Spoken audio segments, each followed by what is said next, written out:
This one is.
Right.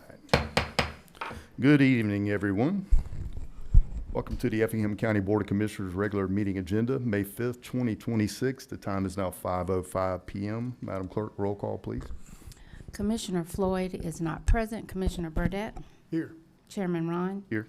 Commissioner Deloach? Here. Commissioner Helmley? Here. And Commissioner Kiefer? Here. You do have a quorum, sir. Thank you, ma'am. If you'd like to introduce our invocation.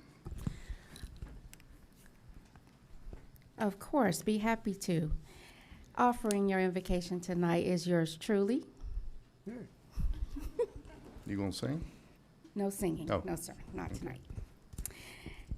I appreciate this opportunity to offer a message of devotion to the body and to all present here today.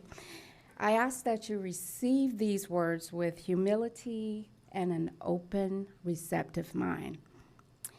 Mark 10:45 reads, "For even the Son of Man came not to be served, but to serve and give his life as a ransom for many." Servant leadership is the epitome of a humbled leader who prioritizes the needs of others. As leaders in our community, we are required to empower and show compassion for others, and do so for the betterment of the county we are pleased to call our home. Colossians 3:23 through 24 says, "Whatever you do, work at it with all your heart, as working for the Lord, not for human masters.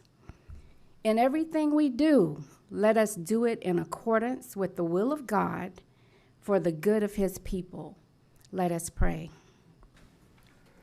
Heavenly Father, we bless you for another opportunity to gather here to discuss the business being presented before this Board of Commissioners tonight. May decisions be made objectively and for the good of our landscape and our people. Give us a humble servant's heart. Help us to see how to genuinely serve those we lead, and may our leadership imitate yours and glorify you. In Jesus' name we pray. Amen. Amen. Sure. I pledge allegiance to the flag of the United States of America and to the republic for which it stands, one nation, under God, indivisible, with liberty and justice for all. Good. Thank you, Stephanie. I think you missed your calling. Moving into item 5, agenda approval, consideration of resolution to approve the agenda. Madam Clerk, any changes tonight? Yes, sir, we have a few. Under new business number 3, the request is to hear this item, which is a preliminary plat for SB Homes LLC, Sean Barlow, Sagebrush Reserve. This is on Old Louisville Road. The request is to hear this item along with item planning board numbers 11 and 12. So new business number 3 will be heard along with planning board items number 11 and 12. Okay. New business number 2, we received a request from staff to postpone this item until the May 19th meeting.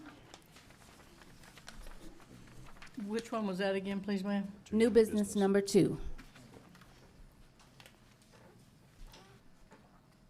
And under planning board number 5, 6, 7, and 8. These items are to be postponed till May 19th. These are at the request of the applicant. The items are an application submitted by Detmar Lute. The property is located on Commerce Drive. Item number 7, the agent is Bright Auto World LLC. It's located on Commerce Drive as well. So items number 5, 6, 7, and 8 will be postponed to the May 19th meeting. And those are your changes, sir. Thank you, Make a ma'am. motion to approve the agenda with the noted changes. Second. I have a motion and a second. All in favor? Aye. None opposed, motion carries. Item 6, minutes, consideration to approve the April 21st, 2026 work session and regular meeting minutes. Make a motion to approve the minutes? Second. I have a motion and a second. All in favor? Aye. None opposed, motion carries. Item 7, public comments. Comments shall pertain to agenda items only. Should you wish to make remarks, clearly state your full name into the microphone before commencing to speak. Correspondence. The agenda packet for this meeting is posted on the county's website. Any additional documentation presented at the meeting shall be submitted to the clerk for receipt, recording, and distribution to the board. Item 9, we have a presentation from our Assistant Manager, Michael King.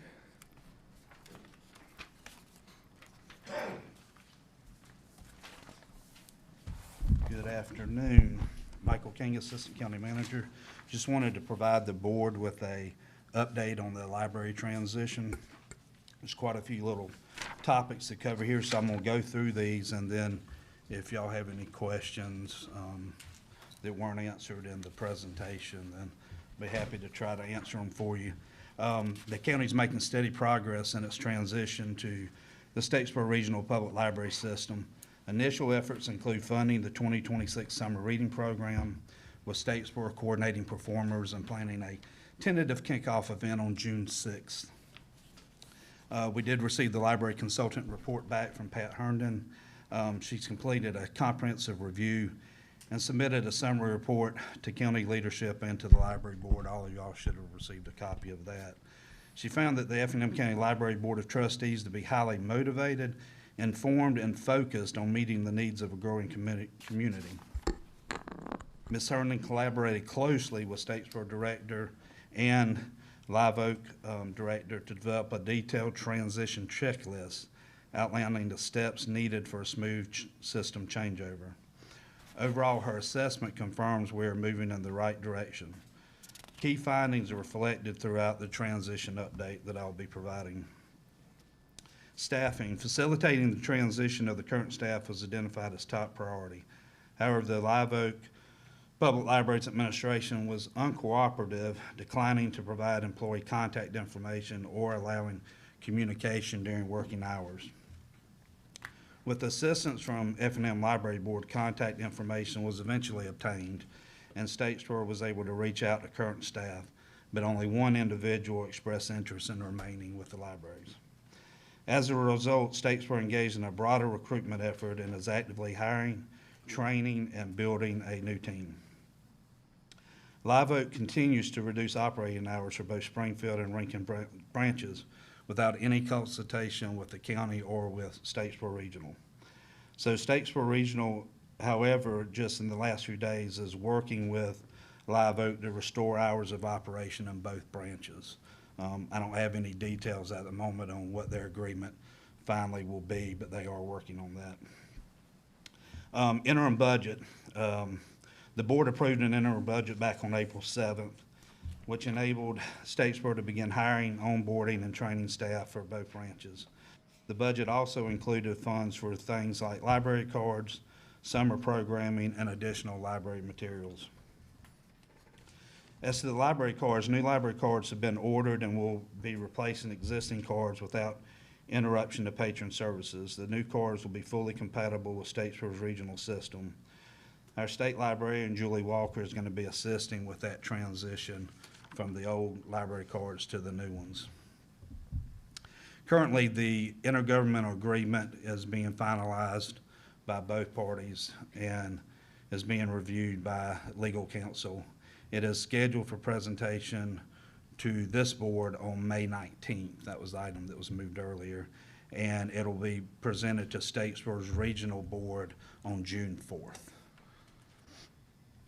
In regards to the Constitution and bylaws, the updates to the library's board constitution and bylaws are currently under legal review and will be formally adopted following the board's review and approval.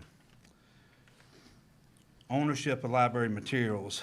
Library consultant Pat Herndon identified inaccuracies in Live Oak's claims regarding ownership percentage of materials within Effingham libraries.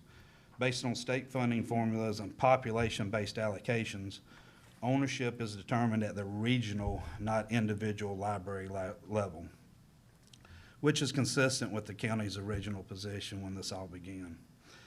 With the assistance of the state librarian and without a written separation agreement being needed, an agreement has been reached with Live Oak where the county will receive 10.21% share of the regional collection, not the local collection, consistent with the county's original position.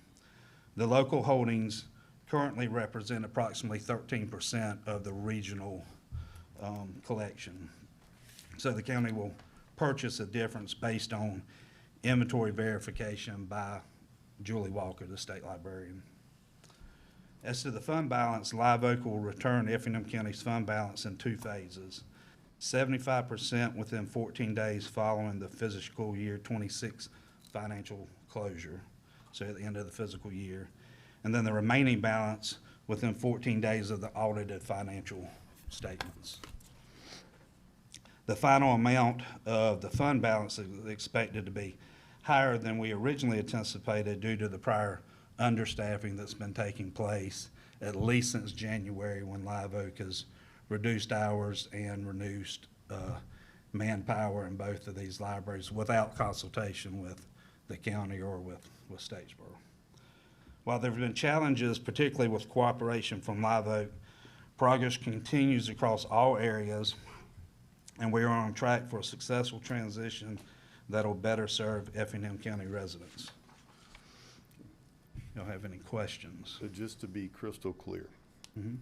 all right, we are still funding a full-time staff for Live Oak to staff our libraries, but they've cut our hours without consulting our library board or anybody? Well, we funded it through the budget, but they are not staffing it fully at this time. Okay. And, Mr. Chairman, yeah, so they're not, I'm waiting for a budget update from them. And I imagine when we look at that, we will see that the Effingham County's budget is kept in a separate fund with its own fund balance. And so what I'm expecting to see is substantial savings in staff and personnel salaries because of these the staff reductions. Okay. But we're not shortchanging on rent, basically, is what I'm getting at, anyway at all, so, No, okay. Live Oak has been fully funded through July 1. They've chose to reduce hours and move personnel out of both branches. And also, you're saying that we were, told, or the piece was put out from Live Oak that we only had 10% of our libraries Correct. materials. So you're saying that the state has decided that we are how much of a contributor to the entire region? So every Yeah, so library that. it's still, the percentage hasn't changed, but the difference was Live Oak's position was it was only Our 10% roughly of our local collection in our Right. 2 branches. And we've always had the position that it's of the entire regional collection, Okay. which is the way we interpret it in the state statute. And that's been confirmed by our consultant, Pat Herndon, and by the state librarian, Julie Walker. Okay. And she's already communicated that with Live Oak and has verbally and by email communicated that with the county, assuring us of that distribution. Okay, and does that include not just books, that's furnishings? No, that is the collection, which would be the books and stuff. That doesn't cover like copiers and stuff are on lease. Where are we at on that? Computers. Just- So Live Oak has provided that list to Julie Walker, to the state library, of what materials were paid for out of their funds versus our funds, kind of thing. That's been provided to Statesboro. So there will be some things that will have to be purchased, such as phones, Yeah. maybe in some theory- printers. Now, some things of like the, that. some of the equipment, like, the copiers, they're leased, Yeah. so that's Right. just gonna be a matter I'm, of. I'm thinking picking up a new electronics, lease. I'm thinking shelves, chairs, all the Yeah, things that belong to as the. far as my understanding right now, none of that stuff will be removed. There'll be some tablets, But in theory, we should get, just say for even number reasons, 10% of the regions, if they can't prove, for example, that they spent this specifically out of Effingham's account and bought these, just say they put it Right. all into one Yeah, if- giant account. yeah, if it was bought with any of our funds, it will remain in the library, or any funds that were allocated Right. to our library. Or funds received from the state based on our population. yeah. Right. That we qualified them to So receive. we're- Do you see what I'm saying, Tim? Yeah. Like, Yeah. if they're not isolating out, we're spending this here in Pooler. So spending we're this here. somewhat dependent on the state librarian, Julie Walker's assessment Gotcha. of basically that spreadsheet. of And what- it is how they Thank you, account guys. for it, that makes the furniture, fixture, and equipment just a little bit more difficult to divide, because the books are, one accounting standard, purchase price, right? So we're getting, so each one of those, we kind of, based on something that doesn't depreciate, Sure. is the purchase price of all the original books, and then we get 10.21% of that. But then the equipment depreciates, and so it's very kind of difficult to figure who gets what. And so, unless it's they have mentioned to us there's certain specialized equipment that could be that could be programmed, to their particular IT systems, like the switches. We understand that those are not going to come with the library, but certainly furniture, they've agreed, the furniture that's there will remain, and some of the equipment. And the numbers that we've seen, Statesboro seems to be okay with it, and we're fine with it. So therefore, we don't want to take something from them and then have to scrap it because it doesn't match what Statesboro is doing. So Sure. I think we're pretty satisfied with the equipment split up, but technically you are right. We are supposed to get 10.21% of all the equipment too. It's just very difficult to calculate. Yeah, So yeah, we're I just putting up understand that. with- I was hoping that Yeah. they would just say, just keep what you got here, you keep what you got here. And that's pretty much what they're saying when it comes to equipment. It's that your furniture's in there, it's yours, and they're not taking, they're not Okay. attempting to regain possession of it. Well, good, that's informative, and I think it's great for the public to know, that, Absolutely. wait until you get the final findings, and then, don't take everything at face value, so. And the bottom line is keeping our books. Yes. That's awesome. Great. Well, thank you, We Michael. thought we would. And I do want to shout out to the library board Yes. trustees. They've been phenomenal through this. They Yeah, are. some of them are in attendance I tonight, see too, that, and so- they're welcome to speak if they want to. They don't Yes, have Yeah, they're yeah. rock stars. Yeah, if anyone sure. wants to come up and has anything to add, please come forward. Ms. Beth, did you have a question? I did. You mentioned that the fund balance that would be paid in two, and the last would come after the audit. Who's doing that audit? I think Malden and Jenkins. Malden and Jenkins? Yeah. Okay. Yeah, so the bulk of it we'll get back at the end of the physical year. I just want to know who But was yeah, doing the audit. yeah. Thank you. And in truth, that difference of books that we would have to purchase, I really believe we could probably go into our libraries and purge some just quality stuff that Sure. is not in good shape. But I don't know that we have the staff to do that right now. Yeah. But Well, good, so we're not gonna have empty shelves and dust, No. and No empty Uh, shelves, no everybody's locked gonna be sitting doors. Indian style on the floor. Got it. And we are replanting the community garden. Yes, So that's Seth what is got on that. ripped up. Great. And the storybooks at McCall Park, Story the walks. county's replaced those. Live Oak just took Yeah, those well up done. without any I think Seth headed that up. notice. They took credit when those were put in, but then decided to take them up when they got mad and basically. But we've replaced those, so Well, I'm glad we've kept our focus on our citizens. That's right. And we are, I guess, looking at a June 30th, July 1. yeah, we're still looking at Yeah, July official. 1. Yeah. Just the date and getting all the agreements in place and approved by the different boards was gonna make it really difficult to try to do it any earlier.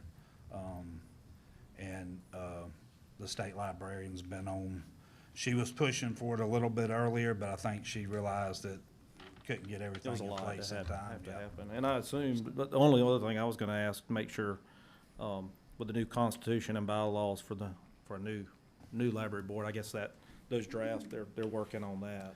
Yeah, we are, Lee's actually working on that. Okay. And reviewing that now, Perfect. so. Great. Well, I echo what Commissioner Kiefer said, and thank you to our library board. They've been phenomenal. Thank you to Julie Walker for keeping it fair and equitable for everybody. Everybody who's worked on this. It's a big undertaking, and just really appreciate everybody really bearing down and doing the hard work behind this. Yeah. It's gonna be good. It's gonna save us a lot of money. And it's gonna be better. And the report by Mrs. Herndon will be placed on our website so that Yeah, anybody can read that'll it. be made available, yes, ma'am. Great. So we're gonna do a, It's about 18 pages long, so I didn't really want to like read it out verbatim here But tonight. it's very thorough. It Yes. would be well worth anybody reading it because Yeah, I would And that's the encourage it. guide we've been using as far as the checklist that's in there on the steps that needed to be taken. And Ms. Herndon, I did sit in some meetings with her, and she was very sharp. She definitely knows libraries, Well, public And libraries. she's done these types of things before. Yes. It's my Yeah, she has. understanding. Yeah, The since her the unique retirement nature from- of ours is, evidently in the past, most of the times these were done with a handshake and a promise, and so that's This been a was a little bad- bit, that's been a little bit different. This was like a bad Challenging. divorce. Yeah. Yes. Yeah, Yes. okay. A divorce is probably a good analogy. That's Yeah, the best one I'll I could say. come up with today, so.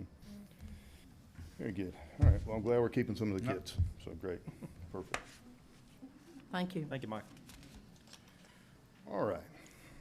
Moving into item 10, consent agenda.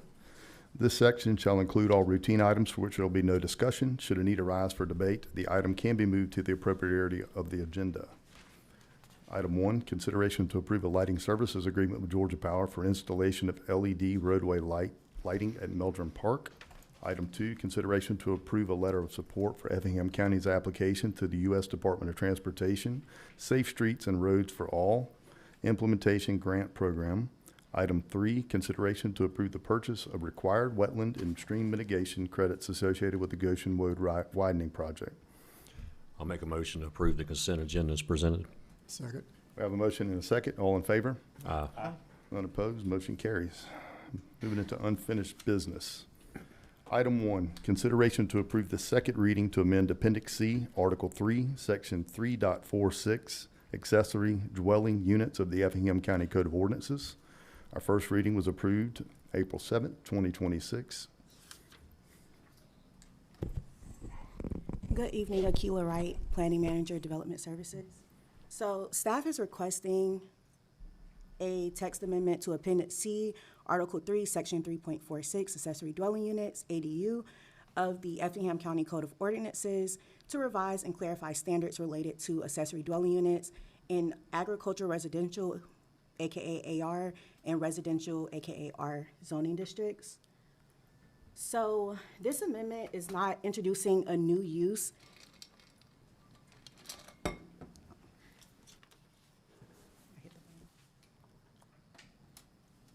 Okay.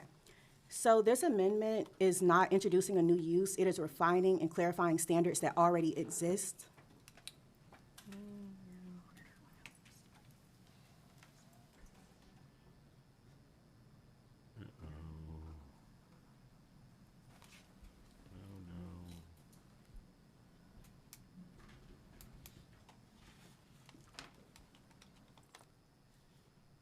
Alrighty, sorry about that. It's clarifying standards that already exist in our ordinance. So since the adoption, we've identified areas where the language can be interpreted differently depending on the situation. This update provides clearer definitions, particularly around what constitutes an accessory dwelling unit. So applicants and staff are working from the same understanding by clarifying these standards, such as requiring separation between units. We are giving staff the ability to make consistent, defensible determinations and avoid gray areas that can lead to confusion or appeals. Overall, this amendment strengthens the ordinance, improves consistency, and ensures we are managing development in a clear and predictable way. So, what makes it a dwelling unit is that it has its own independent living facilities, meaning a kitchen, bedroom, bathroom, a living space. As you can see in the picture above, it is important to note that staff will review ADUs based on functionality and not labels. So an ADU can be attached, detached, or internal, which means within the home. So the first one is an interior ADU, which is within the home. This is an example. It's completely within the existing home footprint. There is no visual change to the neighborhood character. It kind of resembles like a small apartment within the home, typically seen in a garage, an attic, or a basement. This example is an attached ADU. This keeps us from getting bogged down in semantics, so someone can call something an addition, but if it's set up to function as a separate living space, we will treat it as such. So think about if you can cut the primary home off, can that person still live there reasonably? That is an accessory dwelling unit. The ordinance allows us to evaluate how the space actually operates versus just what someone is saying. So if a property owner intends for the space to function as a true addition with continued internal access, staff may require modifications such as removing independent living facilities or maintaining open access to ensure it does not function as a separate dwelling unit if they do intend for it to be an addition and not a accessory dwelling unit. This is the most common that we usually see, which is a detached ADU. I did show a picture of smaller lots. I know we had a few questions about possibly in the R districts, would this fit, is this feasible, versus the AR districts, which are traditionally larger. So I want to be clear that ADUs are not allowed on undersized lots. So if the zoning designation says that your lot must be 12,000 square feet, it must be 12,000 square feet. If your lot is 6,000 square feet or 11,000 square feet, in the R1 zoning district, you would not be permitted to have an ADU by right, or you would have to get a variance. There are only permitted where the lot fully meets the zoning district requirements and where all setback, separation, and possibly lot coverage standards can be met. So essentially, this ADU ordinance is consistent with the county strategic plan. The picture above is snipped directly from our strategic plan, where it's highlighted that we are to improve the diversity of housing options, ensure the sustainability and protection of our environmental resources. So by encouraging development on existing lots with existing infrastructure, it reduces the need for tree removal and limits the extension of utilities into undeveloped areas, resulting in more efficient use of our resources and cost savings for the county. That'll be all. Any questions? Roger, King, Phil? I will say, originally I had a lot of questions about it, but Yeah. fortunately I sat down with Akila and some other staff and really understood, got the full picture of what we were trying to accomplish. Yeah, this could work. It was very helpful. Seems to be more straightforward, Yeah, Yeah. took a lot of the ambiguity out of it, and that's great. So good work, guys. Appreciate the pictures, that makes things too. easier. Yeah, I was gonna say, It the helps. pictures are Definitely helps. Pictures are life-saving. worth 1,000 words. Yes, I'm a visual person, so that helps me a ton. I did notice in this that there was no sequence in the language as far as you got to do this before this. So are we just eliminating that and letting people do the ADU before the home? Or how are we handling that part of it now? Because I know we talked about it as a variance, but now that that language isn't in there, can they go ahead and do that? Because I didn't see any sequence language in there at all. I'm sorry for that. I should probably add that.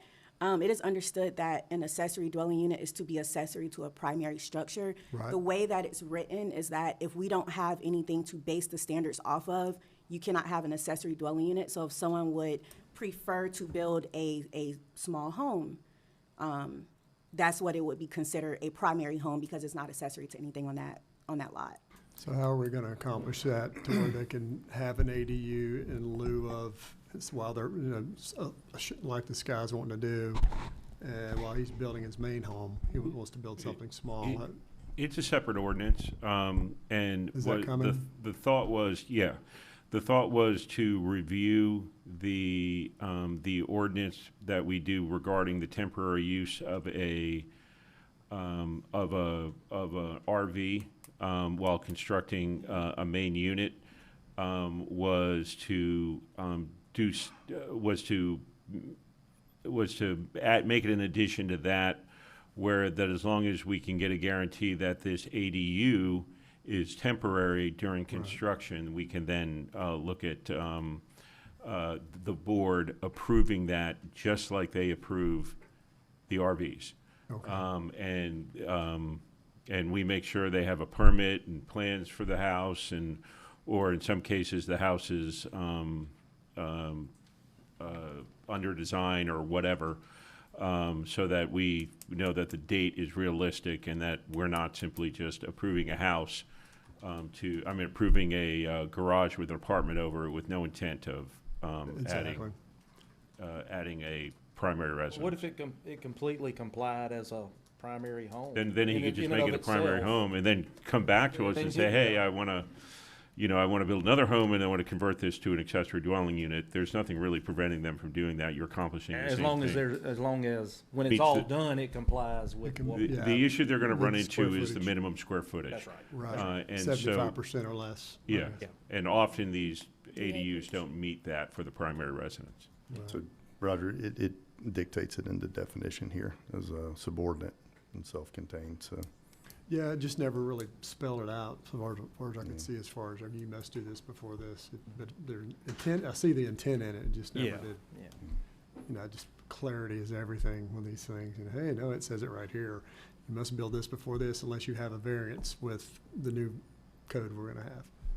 And I think the amount of land would come into play too, wouldn't it? Correct. Yes. 'Cause at the end of the day, no matter what they build first or second, they need to be in compliance with the whole thing. That's correct. What's Or there's allowable on the gotta be a property. consequence on that, so we can back that up. Yes, sir. You lose your permit or lose your CO or lose something, that way people don't try to slide stuff under the rug. And that may be something that kind of time will tell how to, if we Yeah, need you'll to- have we a need to couple. tweak something in there, the language to cover that if this doesn't. Well, I think probably what we end up doing is saying that you have to have the plan for the house in advance, and you have to have the entire site plan approved. So this way you'll know that the accessory dwelling unit is going to be compliance if the house is built afterwards. Yeah, I agree. Or at least a footprint of the house. Yeah. Maybe ask for that. What's your footprint? What's the square footage? And we can make sure everything's in line. We can look at the plans in tandem, essentially, yes. Yeah, okay, thank you. Great, good work, guys. All right, any more questions? If not, entertain a motion. I'll make a motion to approve the second reading. Second? Have a motion and a second, all in favor? Unopposed, motion carries.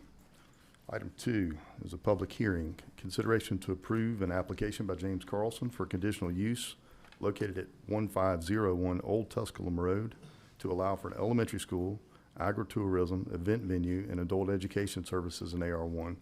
Map number 318, parcel number 29 in the 3rd District, postponed by the commission on our April 21st, 2026 meeting. Thank you. Kimberly Barlett, Senior Planner. May I just give a quick overview? So the applicant's proposing a development for a Christian education and community outreach campus operating under a 501c3 nonprofit organization. The campus is intended to support faith-based education, life skills, training, ministry, outreach, and community engagement. The vision for the site is to create a regional hub where families, churches, nonprofits, and students can participate in educational, agricultural, and faith-based activities. The proposed campus features and includes a schoolhouse facility, agricultural and outdoor education areas, event and community gathering spaces, and a future 5,000 square foot community building.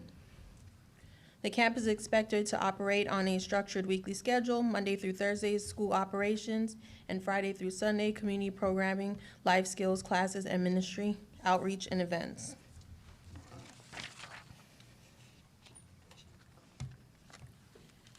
Okay, at the last meeting, there was concern that did arise regarding a sex offender who resides within close proximity to the proposed school. We did want to provide some clarification. As per OCGA section 42-1-15E1, it states, it contemplates that a school can be located within 1,000 feet of a registered sex offender when the offender has an established address prior to the opening of the school. Okay.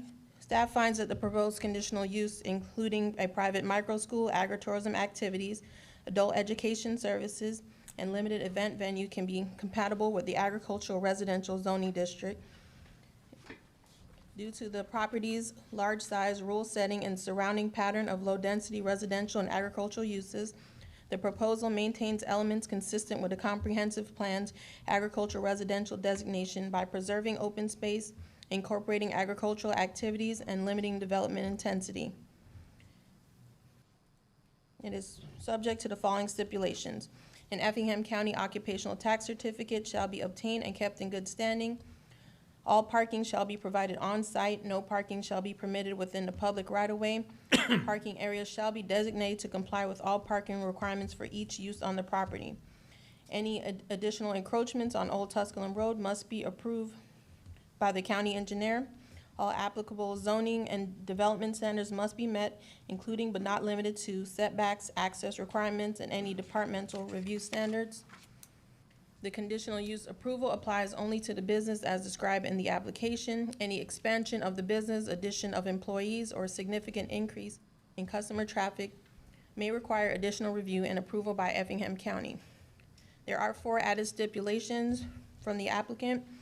Number 6, exterior amplified sound shall not be permitted after 10 p.m. 7, vegetative sound barriers shall be installed along the eastern boundary of the event venue. 8, the elementary school shall be subdivided into a separate parcel. And 9, alcohol shall not be provided to the general public. Any alcohol service shall be limited to private, scheduled events, and provided exclusively through properly licensed and insured vendors. Very good. Thank you, ma'am. All right. It's a public hearing. If the applicant has anything they want to add, please come forward.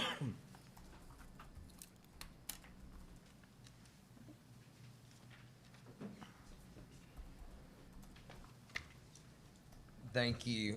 So since the last meeting, we did go back and we did survey out that area. Basically, we did add those stipulations in there just from our 21 years experience in the event industry. We do want to, the people in the area, we want to respect their wishes. And so we did add those our wishes for those 3 points on there. So if that would work, I think that would be able to, if it's being deemed as an event venue, most of our events will not be taking place amplified sound after 10 o'clock, and most of these will be community events, so. Very good. And that's about it. Very good. Anyone else? Anything you want to add? I don't. Good. Okay. Anyone else here for? Please come forward.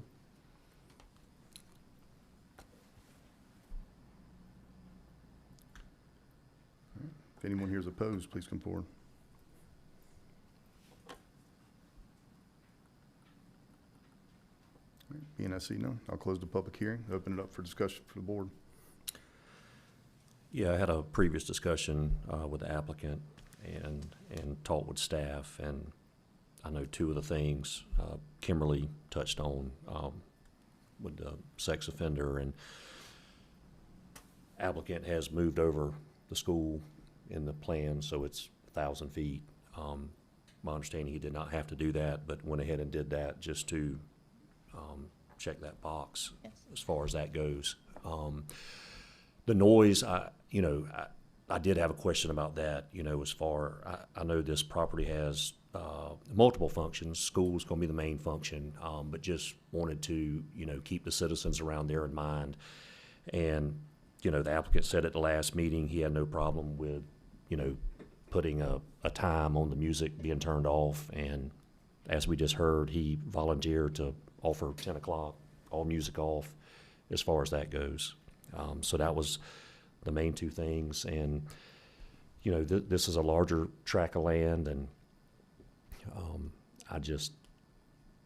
I'm good with it, unless anybody's seeing something that I'm not.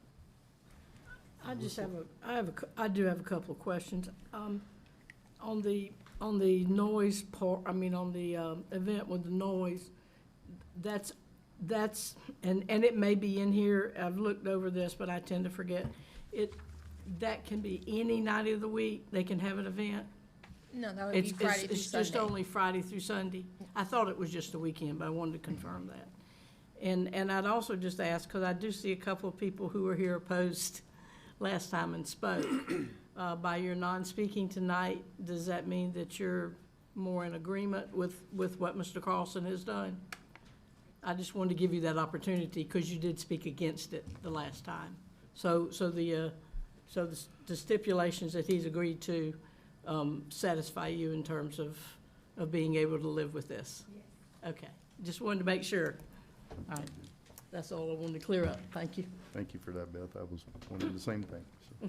The hours were my concern as well, and that's been cleared up, and I appreciate that. I think it's gonna be a great venue and a great cause, and I've seen Looking his forward to other work. visiting it myself. Yeah, Yeah, I appreciate you guys taking that into consideration and getting together and working out with your neighbors, so always a compromise if you can find one. So. Anywho, thank you, Kim. Thank you. I'll now open it up to the board for a vote. I'll make a motion to approve the request with staff's recommendations and also with the applicant's proposed conditions. second? We have a motion and a second. All in favor? Aye. None opposed, motion carries. Item 3, second reading. Consideration to approve the second reading for an application by James Carlson for conditional use located at 1501 Old Tusculum Road to allow for elementary school, agritourism, event venue, and adult education services in AR1, map number 318, parcel number 29 in the 3rd District. I'll make a motion to approve the second reading. Second. Have a motion and a second. All in favor? Aye. Aye. None opposed, motion carries. Moving into new business, consideration to approve an application by Three Birds Development LLC for a preliminary plat for Bulls Run located on Noel C. Conaway, map number 352, parcel number 18 in the 1st District.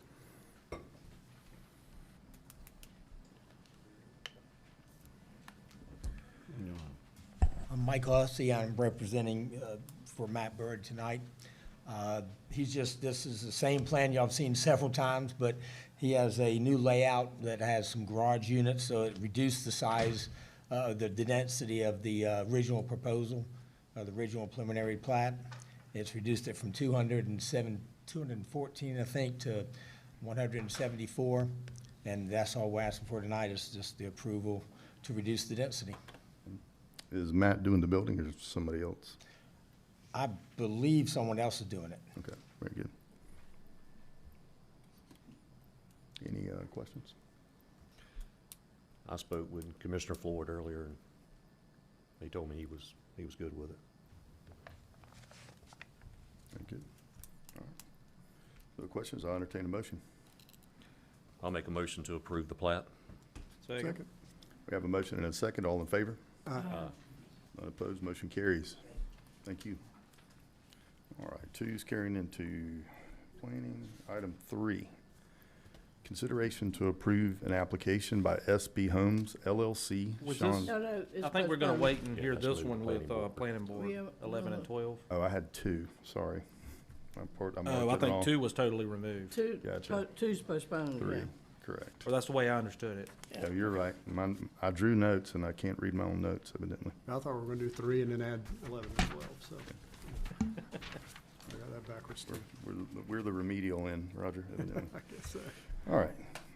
Item 4, consideration to approve the first reading to amend Appendix C, Article 3, Section 3.24, non-conforming buildings or structures of the Code of Ordinances.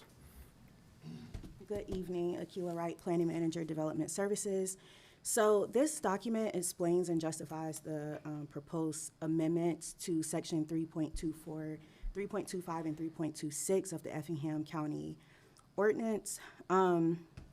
So I want to start off by saying that we have 5,843 non-conforming AR1 lots.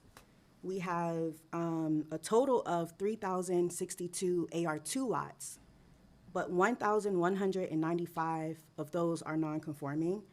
The AR2 ordinance changed the dimensional standards last August. AR3, we have 245 non-conforming lots. R1, we have 1,034 non-conforming lots. That's a total of 8,317 non-conforming lots. That's 25.5% in the entire county, which means that roughly 1 in 4 parcels are dimensionally non-conforming. So these property owners are currently restricted from putting their land to its best and highest use through no fault of their own. So this, what we're experiencing, could open the county up to something called a regulatory taking, which basically occurs when the government regulates restrictions on private property. This ordinance will clean that up and reduce our liability. So the proposed amendment reduces our legal exposure by establishing that legally existing non-conforming lots may be developed without being required to rezone solely due to dimensional nonconformities. Currently, the way our code operates is that we encourage spot zoning. And spot zoning is basically when you rezone a single or a small parcel inconsistent with the comprehensive plan, which kind of throws off our future land use map and our plan for the entire county. So the current non-conforming lot provisions create a perverse incentive. Property owners with dimensionally non-conforming lots are pushed to seek individual rezonings, not because of incompatible uses in most times with their neighborhood, but simply because of dimensional technicality blocks. It will block our building permits. So spot zoning is harmful because it undermines the integrity and predictability of the zoning map and creates inequitable treatment of similarly situated property owners. When we don't have a predictable zoning map, that discourages developers or even future residents from moving here because they're not sure what's going to happen with their land in the next few months, next few years. So the proposed amendment eliminates the root cause, and it has a clear plan for consistent legal pathway for non-conforming lots to develop and removes the pressure for spot rezonings before they occur. So a few of the changes were the expansion cap. So the expansion cap went from 25% to the 50% of the gross floor area.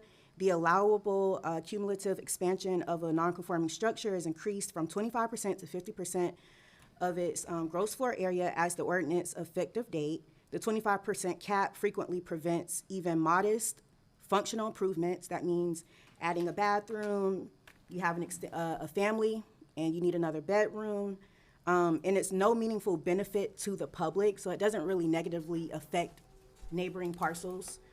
So the new 50% standard just provides a realistic flexibility while still limiting nonconformities over time, meaning that if you expand the way that it doesn't extend a nonconformity over time, if you do decide to expand, you must comply with the current zoning that's there. So if you have a business and it's an industrial business and it's been there for 50 years and now they're growing and they need to add more space, it triggers that they have to meet those buffering requirements, those setback requirements. And if they can't meet it, they don't get to expand. This actually kind of would push out non-conforming uses in a way. If you think about a business who's growing and they can't feasibly grow on their parcel of land, eventually they will probably move. If they can't grow, they're just losing money at that time. 3.24.3 is discontinuance period. So a non-conforming use that is discontinued for 12 continuous months, I moved that up from 6 months. It loses its non-conforming status. That's mostly best use in Georgia. Most other cities and counties allow discontinuance for 12 months. 6 months is a little unrealistic. It's a very short window. A business may close temporarily due to illnesses, economic hardship, a pending sale, or here in rural Effingham, we have a lot of seasonal factors. With that being said, the amendment also provides that seasonal, agricultural, and temporary uses are not considered discontinued solely due to inactivity, provided evidence of ongoing or intended use is shown. That's super important for Effingham specifically. Damage thresholds. I felt that this was really important, especially considering all the wildfires that just transpired in our area.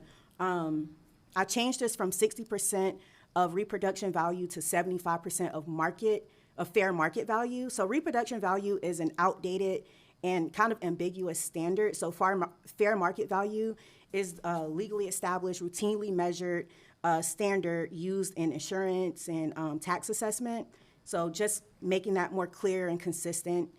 The higher 75% threshold also better protects property owners who suffer significant but not total damage. And there's also a rebuilding window that was amended as well. From 1 year, it was extended to 2 years, with the Board of Commissioners authorized to grant 1 additional year for good cause. Post-casualty reconstruction routinely takes more than 12 months when accounting for insurance, permitting, and construction timelines. The current 1-year limit causes a forfeiture of non-conforming status, not because of abandonment, but because of construction realities. We saw a lot of this after COVID in 2020. So for single-family dwellings, it's the same thing. That's going to be in section 3.24.5. The same 2-year window applies. The replacement structure may not exceed the original footprint, height, or gross floor area. So if something happens to a single-family dwelling, they must build it exactly the same. Non-conforming lots, development without rezoning. This is essentially what I was talking about earlier, is that no one chose their own zoning designation, so just kind of letting people use their land to its highest and best use. Again, those numbers, 8,317 parcels in Effingham County are non-conforming. Again, that's 1 in every 4 parcels throughout the entire county. So essentially, staff recommends approval. The current code leaves them without a workable path to develop their land and exposes the county to takings claims and creates pressure for the very spot rezonings that Georgia courts have condemned. These amendments fix that problem. Thank you. Thank you, ma'am. I'll open up to the board for any discussion. Well, that was pretty thorough. Explain to me the one about the rezoning, how it falls in. That was your 1, 2, 3, 4, 5, 6th one. Maybe developed without rezoning. So are you saying that how do you determine the zoning that it is? Where do you gather that information from? From the GIS map. Okay, so you're looking at the future land use? Is that what you're looking? I'm looking at the current zoning designation. So as it stands, we get calls every day where people see a piece of land that they like, and then they ask if they can build on it as is. So if they find a AR1, they can't necessarily build on that land by right. They'll have to rezone it if it's too small, if it's less than 5 acres. So that's what we're looking at. Okay, give me an example. I'm still having trouble with that. Give me an example. So aside from building, I'll give a real life example. We have a person right now who has a business on a he's been in business. Akila, I'm sorry. Yes. To interrupt you. Don't discuss anything that you may be looking at. Okay. Okay. So- Yeah, okay, so Hypothetically. hypothetically speaking, you have people who have businesses on current lots that they have lived on these lots for 20, 30 years. They have businesses like bookkeeping, bakeries, things that they may not actually have customers come to, and they are attempting to get business licenses that they cannot get by right. Some of these people don't have zoning designations that they can even rezone to because we don't have anything for them if the lot is too small. Speaking hypothetically. Okay. So a non-conforming AR1, if you're saying this, and I'm understanding you correctly, there's a vacant piece of AR1 property. They're not allowed to build on it until they come into compliance with whatever size that property would dictate. Is that? Especially for AR1, if they wanted, say, AR1 allows for 2 dwellings by right, primary, not ADU. And that makes sense because the smaller parcel would not meet AR1 requirements, Yeah, you'd have to. setbacks, anything else. It would be, you'd be trying to put a puzzle together that you can't put together, period. But I do have a question. If someone bought a piece of property and the home or mobile home or whatever had been removed, can they go back and rebuild the same thing without doing anything extra? If you're not allowed to have a mobile home in that zoning designation, if it's been gone longer than 12 months, no. Then you'd have to start over. And we would need proof of, I'm sorry, So there is a foundation still there? Still wouldn't be able to, or? no. If the mobile home is not allowed in that zoning designation and it's been gone for longer than 12 months or condemned for longer than 12 months, because sometimes you have to be living there. And if it's gone or someone's not living there, they're not allowed to do that because it's not allowed in that zoning designation. You have to rezone in that case and just start over. Hopefully not rezone, but if it's a residential area, maybe build a stick-built house or a modular home versus a mobile home. I see, something that accepted already in the. Yes, sir. I got you. Good. But you mentioned something about they could build back the exact same size, or should.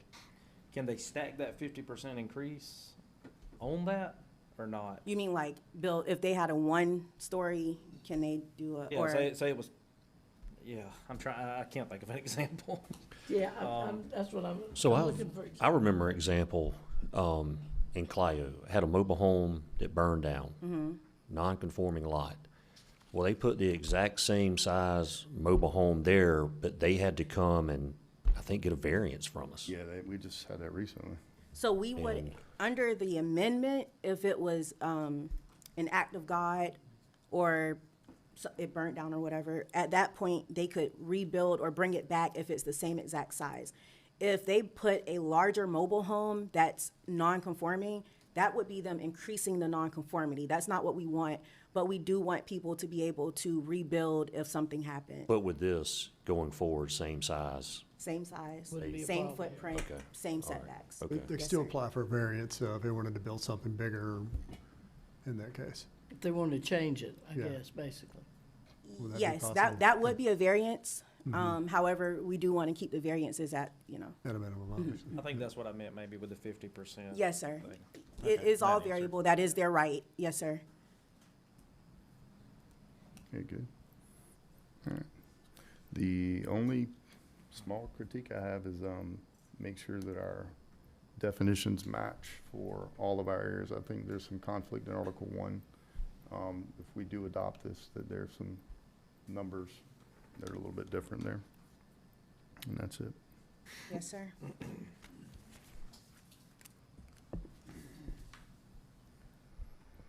Okay. All right, any Well, do further we need to discussion? clear up specifically what you're talking about before we adopt it, though? It's first reading, we can do Yeah, it. it'd be on- first Oh, reading. okay, and that's then right, it's first they'd have reading. the opportunity to bring That's right. that, they have to bring that, Yeah. issue as well. I think it was in like section 32.4, if I'm not mistaken, so, under the definitions in Article 1. Good. All right. Yeah, any further discussion? If not, entertain a motion. I'll make a motion to approve the first reading. Second? Have a motion and a second, all in favor? Aye. Unopposed, motion carries. We'll take a quick break, then we'll go into planning board. Let's take about 5 minutes.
Jonathan, but he was pulled out, but I.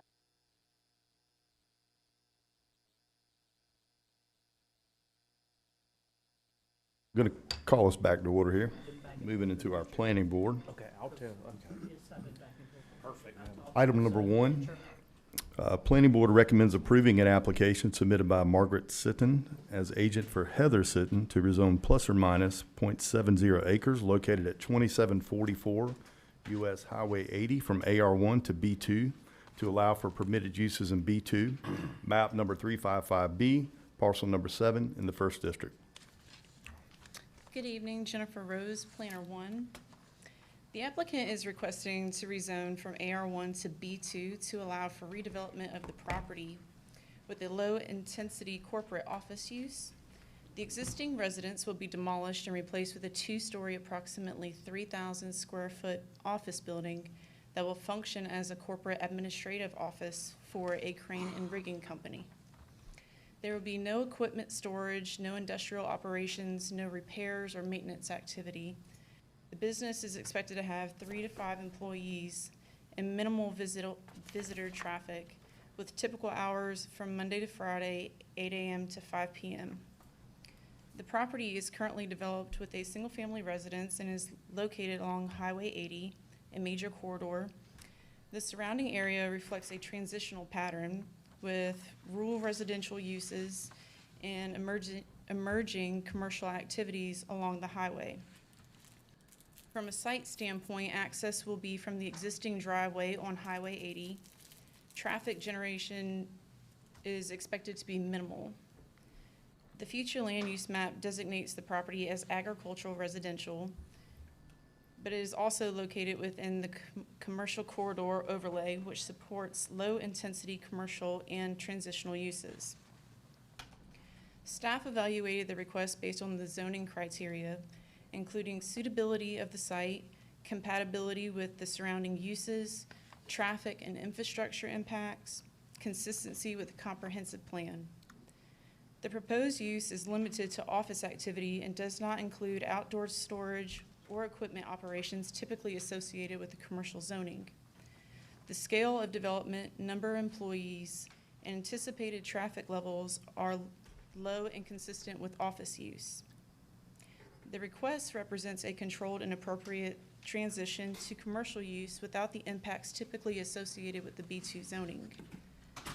The Planning Board held a public hearing on April 14, 2026, and voted unanimously and recommended approval of the request.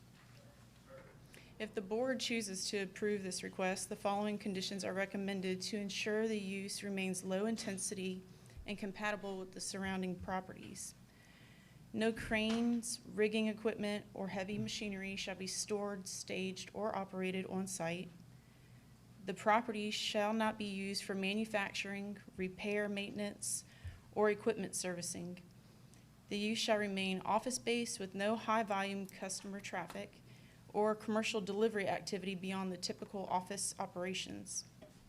Access to Highway 80 shall be limited to the existing driveway unless otherwise approved by GDOT. Any modifications will require state approval. And staff is happy to answer any questions you may have. Very good, thank you, ma'am. It's a public hearing. The applicant has anything they want to add, please come forward.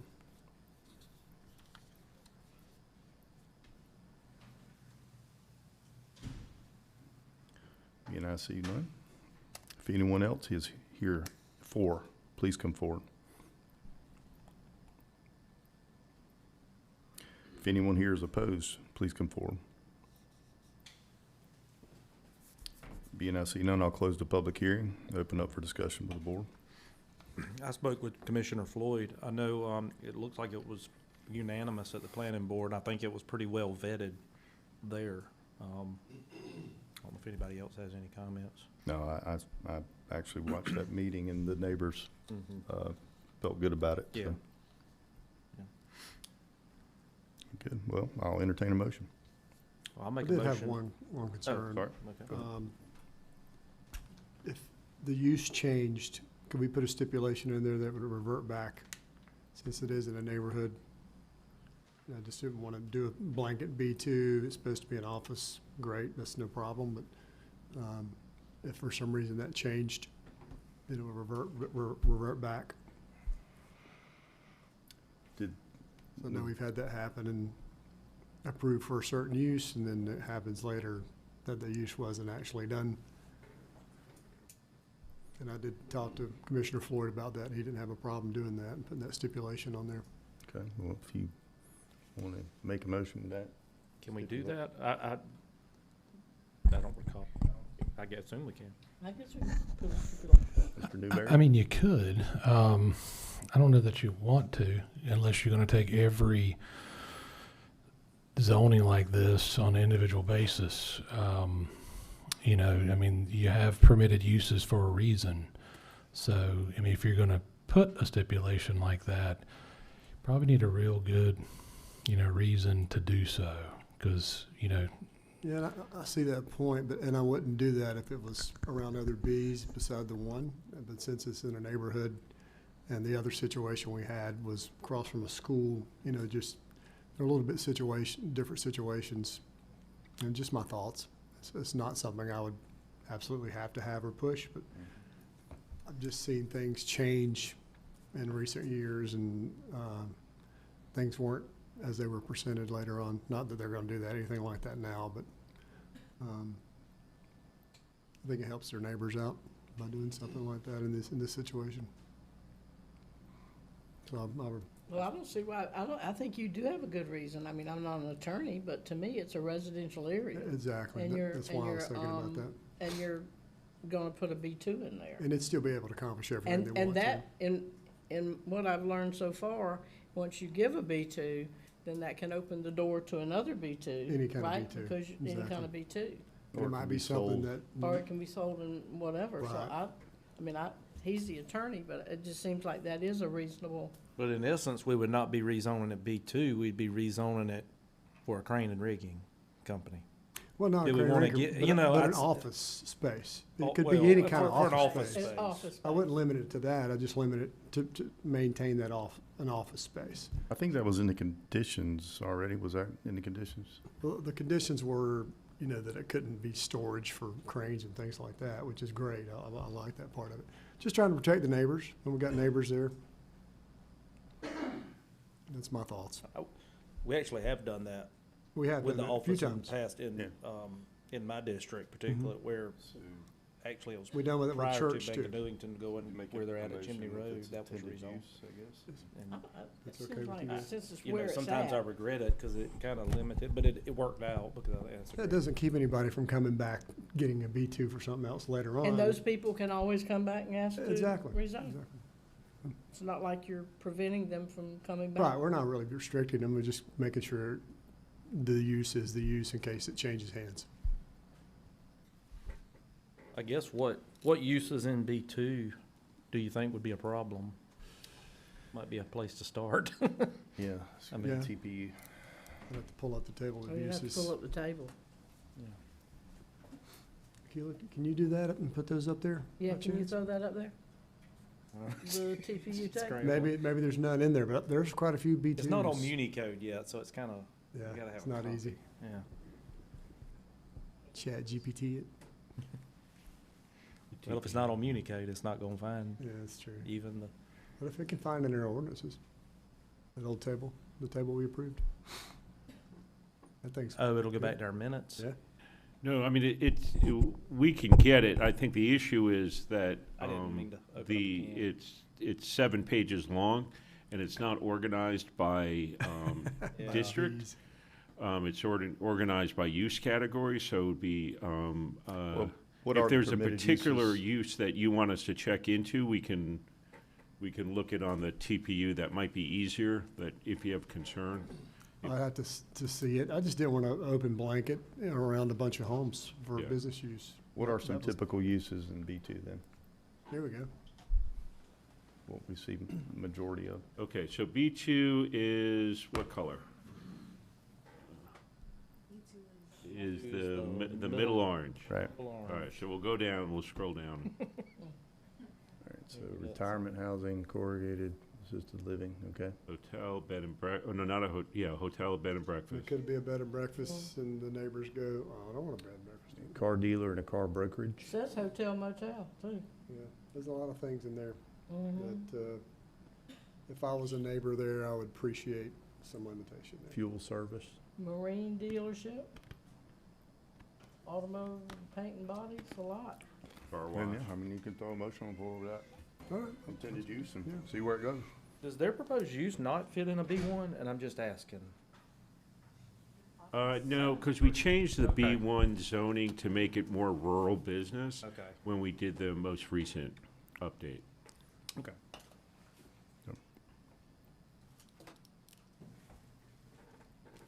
Well, I didn't mean to open that can of worms. no, I think that was on me. Well, I mean, I I opened. just want to protect the people there, that's Oh, all. I get it. I see Lee's point too, of why have the zoning if we're gonna, Yeah, if we're gonna drill just- down It's too. just, I've learned some hard lessons from, I in the know, past. I know. to where I think- I'm just skittish when you start getting around houses and approved uses. I mean, if you look at the property on 80 down the road, for example, that we did, they completely Well, changed number the one, whole we don't- format. Yeah, but Yeah. we don't have the owner here, the Yeah, person here to agree agree to to that. that stipulation. Yeah, They're not here tonight? Oh, well, they didn't speak. I didn't see them. Are they in the audience tonight?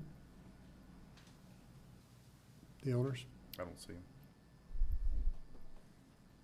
Well, I mean, we can always table it and tell them they have to come and, Well, let's start with a motion. How about that? And I also just think about, I mean, that's a federal highway. Okay. Oh, okay. She is here.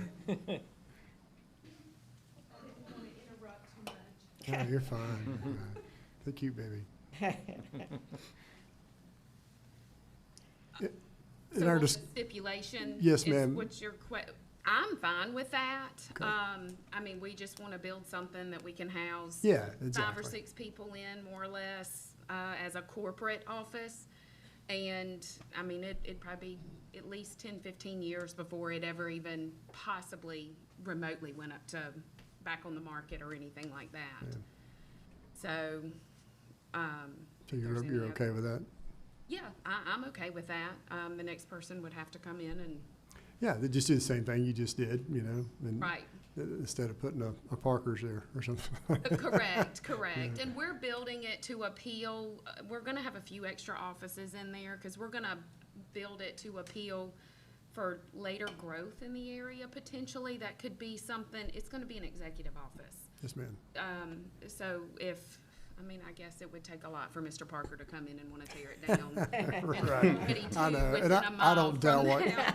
That doesn't mean anything, you know I that. know. I don't That doubt or what Dollar you're doing, General. you know, And at the all. Just, property next to it is already zoned commercial. I saw that, Several yes. around Mhm. it already are. and it probably will so- eventually get there, and then when they do that, they Yeah, I can would always imagine. come back and do something. They want Right. to do that. So it wouldn't like prohibit anybody from making a change in the future, but just give them some protection in case, hey, we had a life change and we sold next year. Right, Stuff happens. It happened to Right. me. that's right. I completely get that. Yes, ma'am. Thank you. I Thank appreciate that. Thank you. That Thank was you, ma'am. well played. I've never seen anybody bring the baby up there. Yeah. I have to remember that. Right. I have to borrow somebody's baby. Yeah, Right, I had the grandbaby. he looks like you don't feed him. Doesn't eat at all. All right. Do we have a motion? I make a motion, we approve with the additional stipulation of keeping it as intended use. And if the intended use as an office space goes away, so to speak, it reverts back to the original zoning. Okay. Would you do, just I would asking, Lee, would you do a reversionary, or would you just make that a stipulation of the zoning, and the zoning just stays? What's that it- cleaner on that? Yeah, it stays and they can come back and get a variance. Yeah, I wouldn't do a reversion. Just- Those are just hard to track. Yeah. Okay. Because this could be 20 years down the road, the whole board's different, staff's different, and it's like, where do we even find, this condition at that point, right? So I think I think it's cleaner to kind of keep it with the use restriction. Okay. Okay. Which still protects, it still Right, accomplishes what you right. want. And that's good. So either way, they'd have to do the same thing. Yeah. So I'll retract that and just make a motion we approve with the added stipulation that it keeps its intended use. Good. Second. We have a motion and a second. All in favor?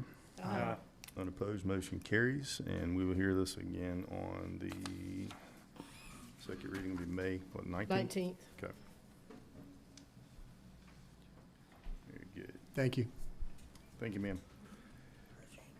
Moving into item 3 is a public hearing. Planning Board recommends approving an application submitted by Richie Dickey to rezone plus or minus 2.5 acres located at 4169 Highway 119 North from AR1 to AR3 to allow for permitted uses in AR3, map number 405, parcel number 26 in the 3rd District. Jennifer Rose, Planner 1. The applicant is requesting to rezone approximately 2.5 acres from AR1 to AR3. The request applies only to a portion of the existing 8.49 acre parcel. Specifically, the 2.5 acre portion contains the existing residence and accessory structure, while the remaining approximately 5.99 acres will remain zoned AR1. This allows the existing residence to be located on a conforming lot without introducing additional development.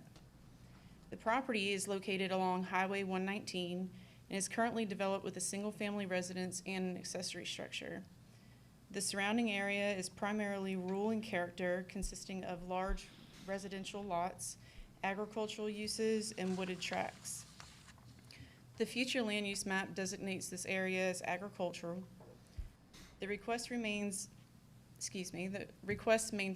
the pattern by keeping the majority of the property under its existing zoning. The Planning Board held a public hearing on April 14th, 2026, and voted unanimously and recommended approval of the request.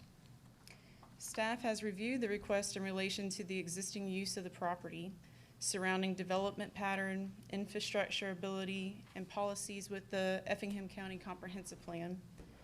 The request applies only to 2.5 acre portion of the property containing the existing residence, while the remaining acreage will remain its current AR1 zoning. The surrounding area is characterized by low-density residential and agricultural uses, and both AR1 and AR3 zoning are consistent with that pattern. Overall, the request reflects a limited site-specific adjustment that aligns with the existing development pattern and zoning standards. It's consistent with the future land use map, compatible with the surrounding development, and maintains the rural character of the area. And staff is happy to answer any questions you may have. Is there an established easement on that, I'll call it the northern side of the property already? There is not. They currently access it from 119, but they do have the 100 foot frontage, excuse me. Okay, so they are going to have an easement? Yes, sir. Okay. That's all I have. All right, if the applicant has anything they want to add, please come forward.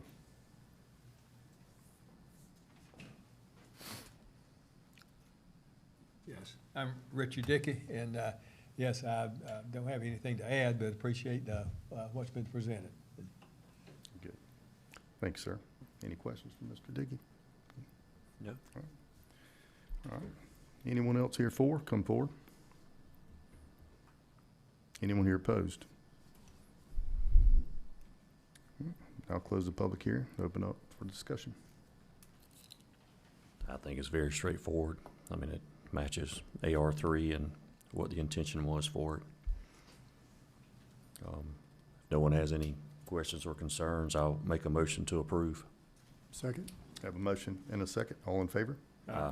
None opposed, motion carries. Item 4, second reading. Consideration to approve the second reading of an application submitted by Richie Dickey to rezone plus or minus 2.5 acres located at 4169 Highway 119 North from AR1 to AR3 to allow for permitted uses in AR3, map number 405, parcel number 26 in the 3rd District.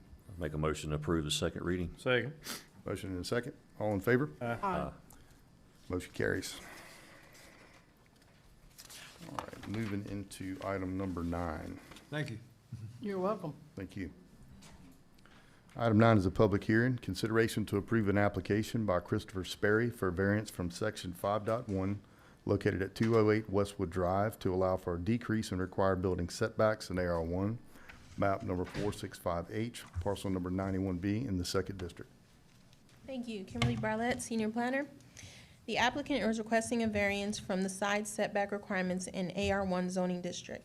The proposed project involves constructing an addition at the rear of the existing residence, including 2 bedrooms and 1 bathroom.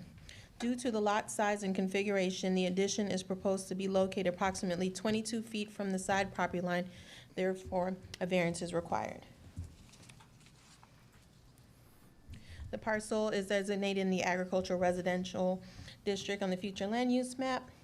The request is consistent with the future land use map and aligns with the intent of the zoning district. The proposal is unlikely to adversely affect surrounding properties. Based on the evidence presented and the findings contained in this report, staff finds that the request satisfies the variance criteria contained in Article 9. The hardship associated with the request arises from the physical characteristics of the property, specifically its narrow width and limited size, which make it difficult to meet the AR1 setback requirements. Very good. Thank you, ma'am.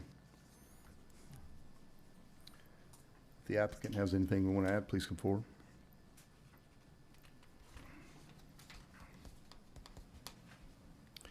If anyone here is for, please come forward. If anyone here is opposed, please come forward. Being I see none, I'll close the public hearing and open up for discussion. I know in, just requesting 3 feet, but I know last time we did it, we went ahead and granted it to match the rest of the neighborhood, which would give him, you know, more than the 3 feet. Yeah. If I, just an idea. Yeah. I know we've done that. Yeah, it's pretty straightforward unless Mhm. somebody has an objection.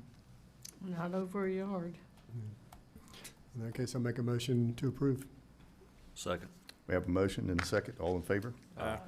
None opposed, motion carries.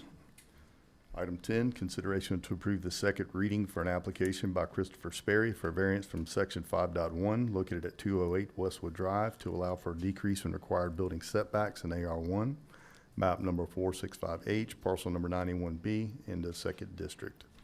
Make a motion, we approve the second reading. Second. I have a motion and a second. All in favor? Aye. None opposed, motion carries. Item 11, consideration to approve an application by SB Homes LLC, Sean Barlow, for a variance from section 3.4 located on Old Louisville Road to allow for the modification of a berm requirement in R1, map number 272, parcel number 29 in the third district. Thank you. Kimberly Barlett, Senior Planner. The variance request seeks to modify the requirement for a berm for rear-facing lots within a major subdivision.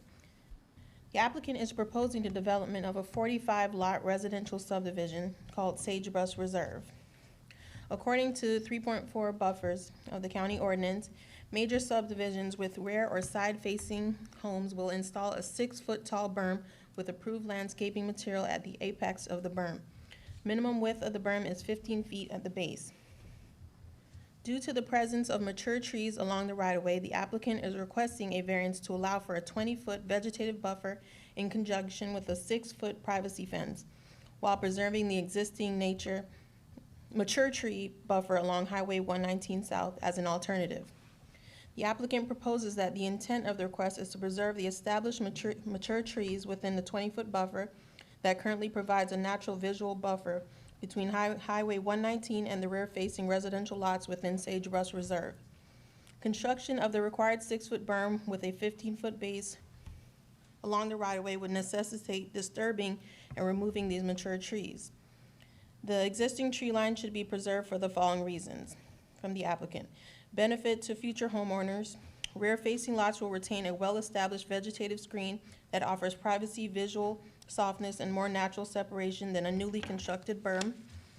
Environmental preservation. Avoiding the berm construction reduces unnecessary grading, root disturbance, and tree loss. Improved long-term appearance. The existing mature landscape provides instant screening value that would take many years for new berm planting to replicate. This alternative better satisfies the spirit and intent of the ordinance by maintaining an effective visual buffer while preserving existing natural assets that serve both traveling public and future residents. The parcel is designated in the agricultural residential on the future land use map. The request is consistent with the future land use map and aligns with the intent of the zoning ordinance. The proposal is unlikely to adversely affect surrounding properties. Based on the evidence presented and the findings in this report, staff finds that the request satisfies the variance criteria contained in Article 9. The hardship associated with the request arises from the requirement to construct a 6-foot berm, which would result in significant disturbance to the site and removal of existing mature trees within the buffer area. Thank you, ma'am. If the applicant is present and has anything to add, please come forward. Good afternoon. My name's Jared Mock. I'm with Thomas and Hutton Engineering Company, and I'm here on behalf of the applicant, Sagebrush Reserve. I don't necessarily have anything to add. I think Ms. Bartlett did an excellent job of explaining our variance request, but I'll be happy to try to answer any questions that may arise. Yeah, I spoke with the applicant before the meeting, and I appreciate him wanting to keep those trees and that natural vegetation on that view, so. Yeah, I think that's in the best interest of the applicant and the traveling public on 119. I think it has to be. Now, the only entry exit is there off of Old Louisville Road, correct? Yes, sir. That's Okay. correct. Yes, All sir. right, just No direct making sure. access to Highway 119. Okay. Very good. Anything further? Thank you, sir. Thank you. If anyone else here is for, please come forward. If anyone here is opposed, please come forward. Being I see none, I'll close the public hearing. Open it up for discussion or motion. I think it's pretty straightforward. I'll make a motion to approve. Second? Have a motion and a second. All in favor? None opposed, motion carries. Item 12, consideration to approve the second reading from application by SB Homes LLC, Sean Barlow, for a variance from section 3.4, located on Old Louisville Road, to allow for the modification of a berm requirement in R1, map number 272, parcel number 29 to 3rd District.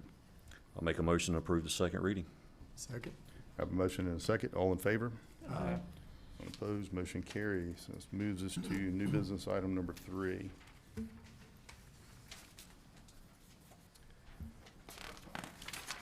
Consideration to approve an application by SB Homes LLC, Sean Barlow, for a preliminary plat for Sagebrush Reserve located on Old Louisville Road, map number 272, parcel number 29 to 3rd District. Thank you.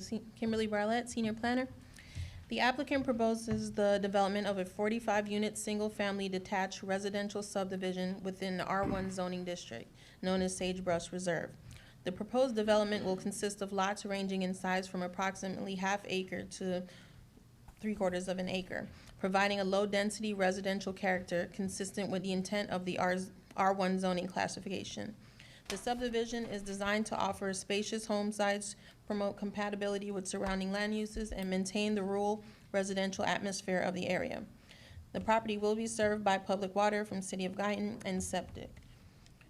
Parking proposed, there will be 90 standard parking spaces between the garage and driveway, and 6 parking spaces located at the mail kiosk.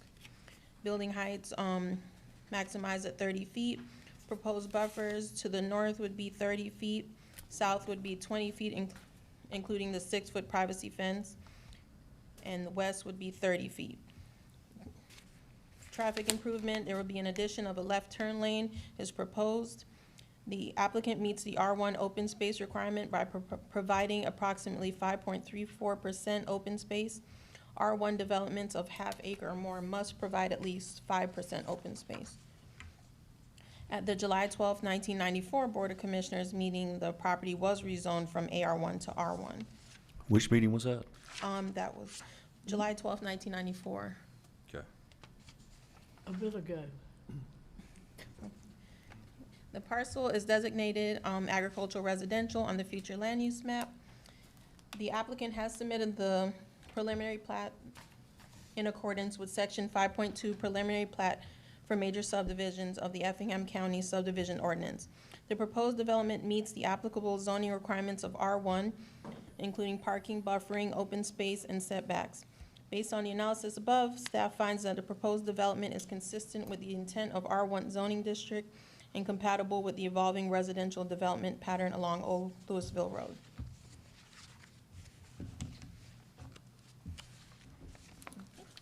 Thank you, ma'am.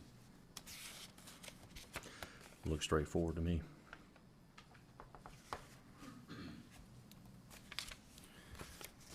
No discussion, entertain a motion. Well, and you may have said this, since this is a 1994 zoning, what is, when it's built, and I'm glad to see the half acre and 3/4 acre, no issue there.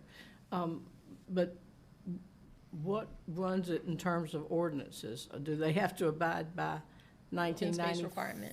No, they're abiding by the new R1 ordinance. They would have to abide by the Yes. new R1. Okay. Just wanted to make sure. Yes. Thank you, ma'am. No, it's my question, Jamie, so, Hence the variance they were needing. hence the variance, yeah. Okay. All right, well, I'll make a motion to approve. Second. We have a motion, we have a second, all in favor? Aye. None opposed, motion carries. Thank you. All right.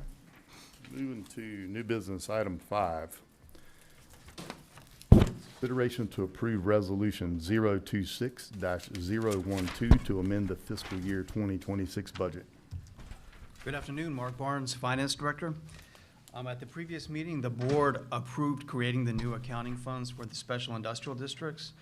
This budget amendment, a big chunk of this is moving those funds now that were sitting in the general fund to those new funds, budgeting the transfer for that. This amendment also includes a new phase of the drainage at Westwood Heights. And additionally, the other large item in here is the arbitrage payment on one of the SPOS bonds that we have, which is a good problem to have. That's when we borrow at a lower rate, and then our interest earnings, when we keep the money at the state, is elevated. We have to kind of give that difference to the IRS. Staff recommends alternative 1 to approve the budget amendment. Very good, thank you, Mark. No questions, entertain a motion. A motion, we approve alternative 1. Second. We have a motion and a second, all in favor? Aye. None opposed, motion carries. Thank you. Thank you. Item 6, consideration to approve change order number 2 to the T-Splosh 2025 District 3, 4, and 5 construction contract with McClendon Enterprises, Inc. for drainage improvements along Hunters Chase Drive and Labrador Lane.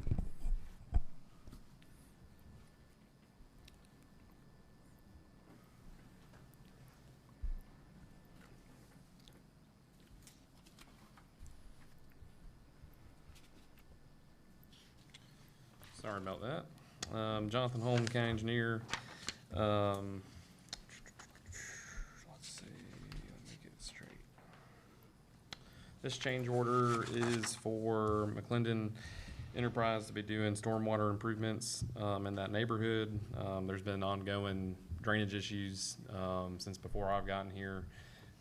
So anyway, we were looking at you know, what needs to be done there, and have done a lot of analysis and surveying with McClendon in the neighborhood to try to actually find out, you know, what needs to be done and engineered.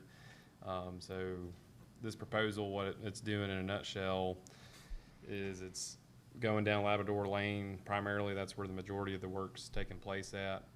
We're going to be installing concrete piping with curb inlets, and also new curb on either side of the road.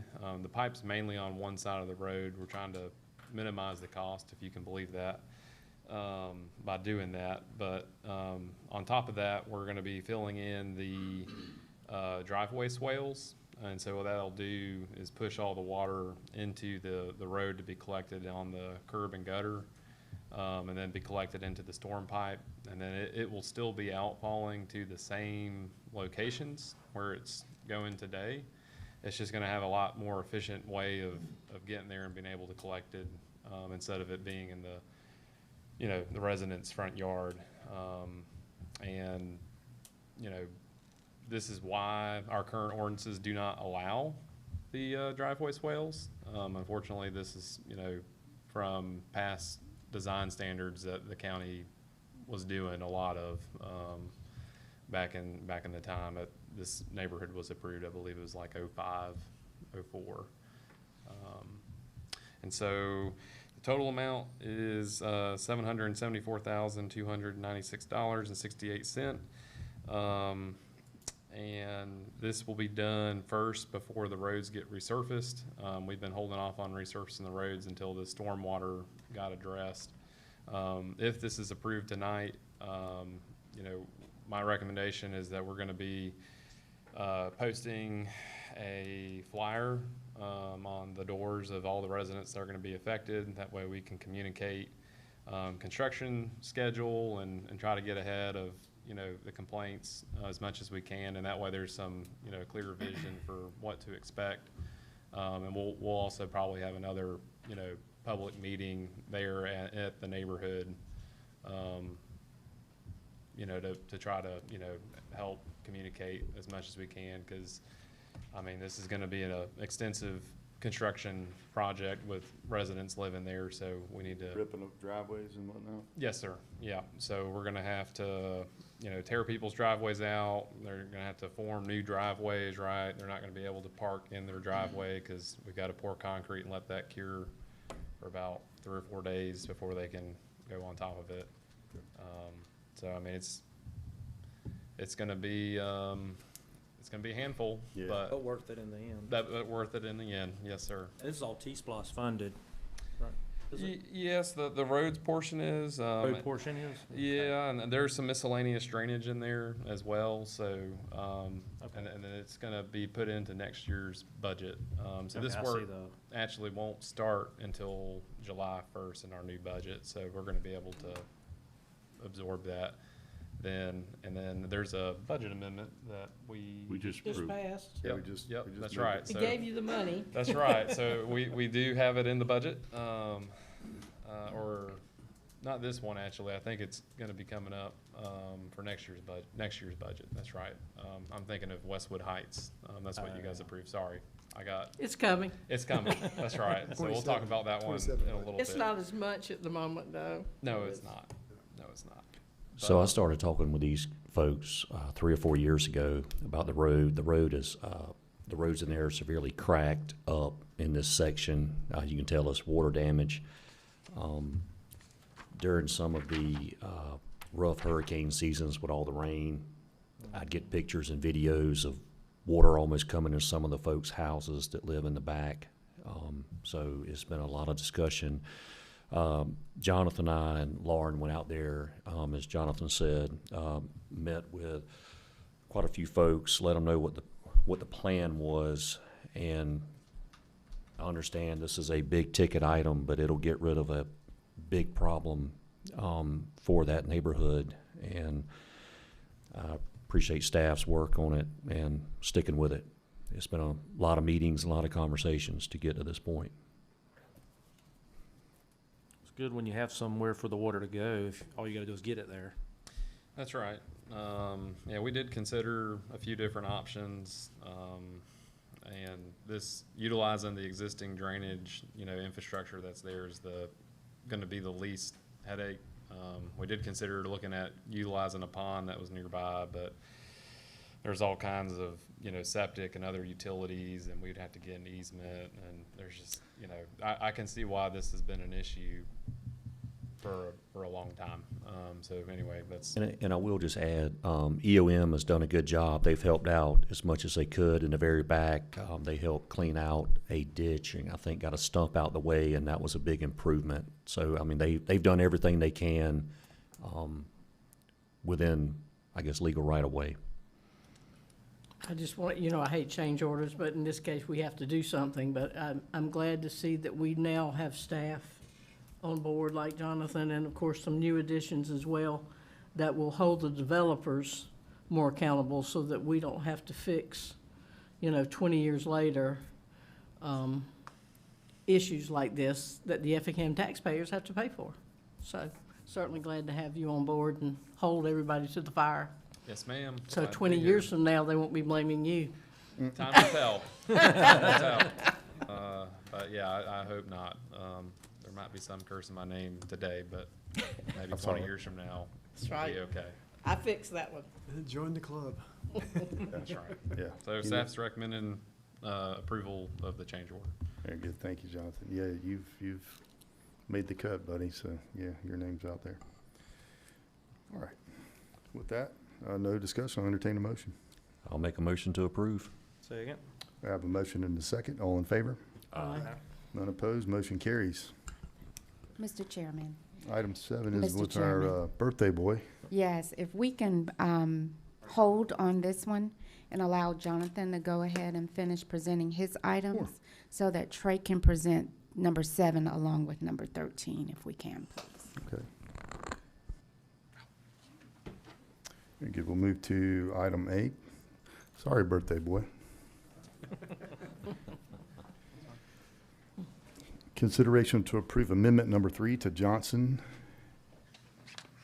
Mermiran and Thompson Incorporated, contract for right-of-way acquisition services associated with the Goshen Road widening project. Yep, so Jonathan Holm, county engineer, this one is for Goshen, really for phase 2. And this is a property owners meeting, which is what has brought us here when we were doing our right-of-way acquisition.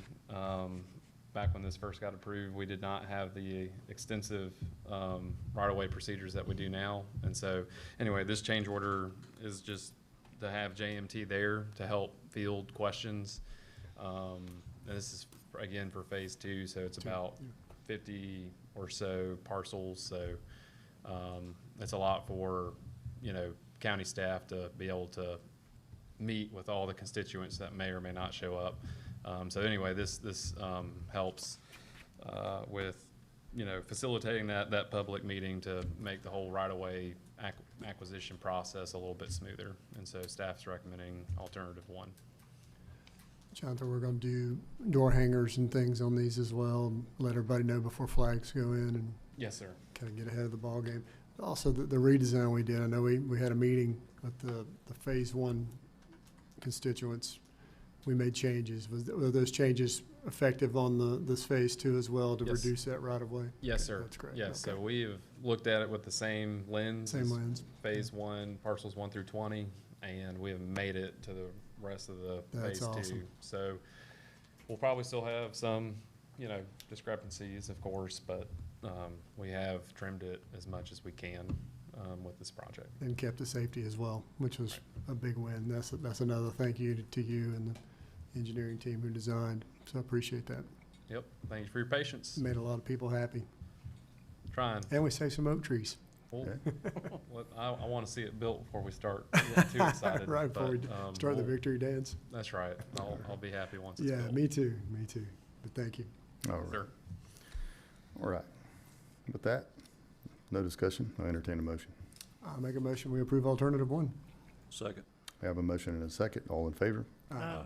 None opposed, motion carries. Item 9, consideration to approve and execute a right-of-way maintenance agreement with the Georgia Department of Transportation for the SR 30 at Collick-Helmy Road Roundabout, Effingham County, GDOT, project ID number 0020095. Yeah, so this one I actually want to apologize to y'all about. So I presented this same quote-unquote agreement in the past, but I did not actually include the agreement, which is very important if the board is going to sign that agreement. So here I am. So I make mistakes too. And so anyway, this is the agreement for Effingham County to be able to go in and maintain, the mowing and maintenance of the vegetation inside the islands of the roundabout, specifically Collick-Helmy and 30 for this one. So staff's recommending approval of the agreement. I entertain a motion. Make a motion to approve. Second. Second. Have a motion and a second. All in favor? Aye. None opposed, motion carries. Item 10, consideration to approve and execute a right-of-way and maintenance agreement with the Georgia Department of Transportation for the SR 30 at Midland Road Roundabout, Effingham County. Yep, Jonathan Holm, county engineer, same thing as the last agenda item. Again, I made the same mistake, We same. let you slide the first time, buddy. That's right, never again. So anyway, this one is an agreement.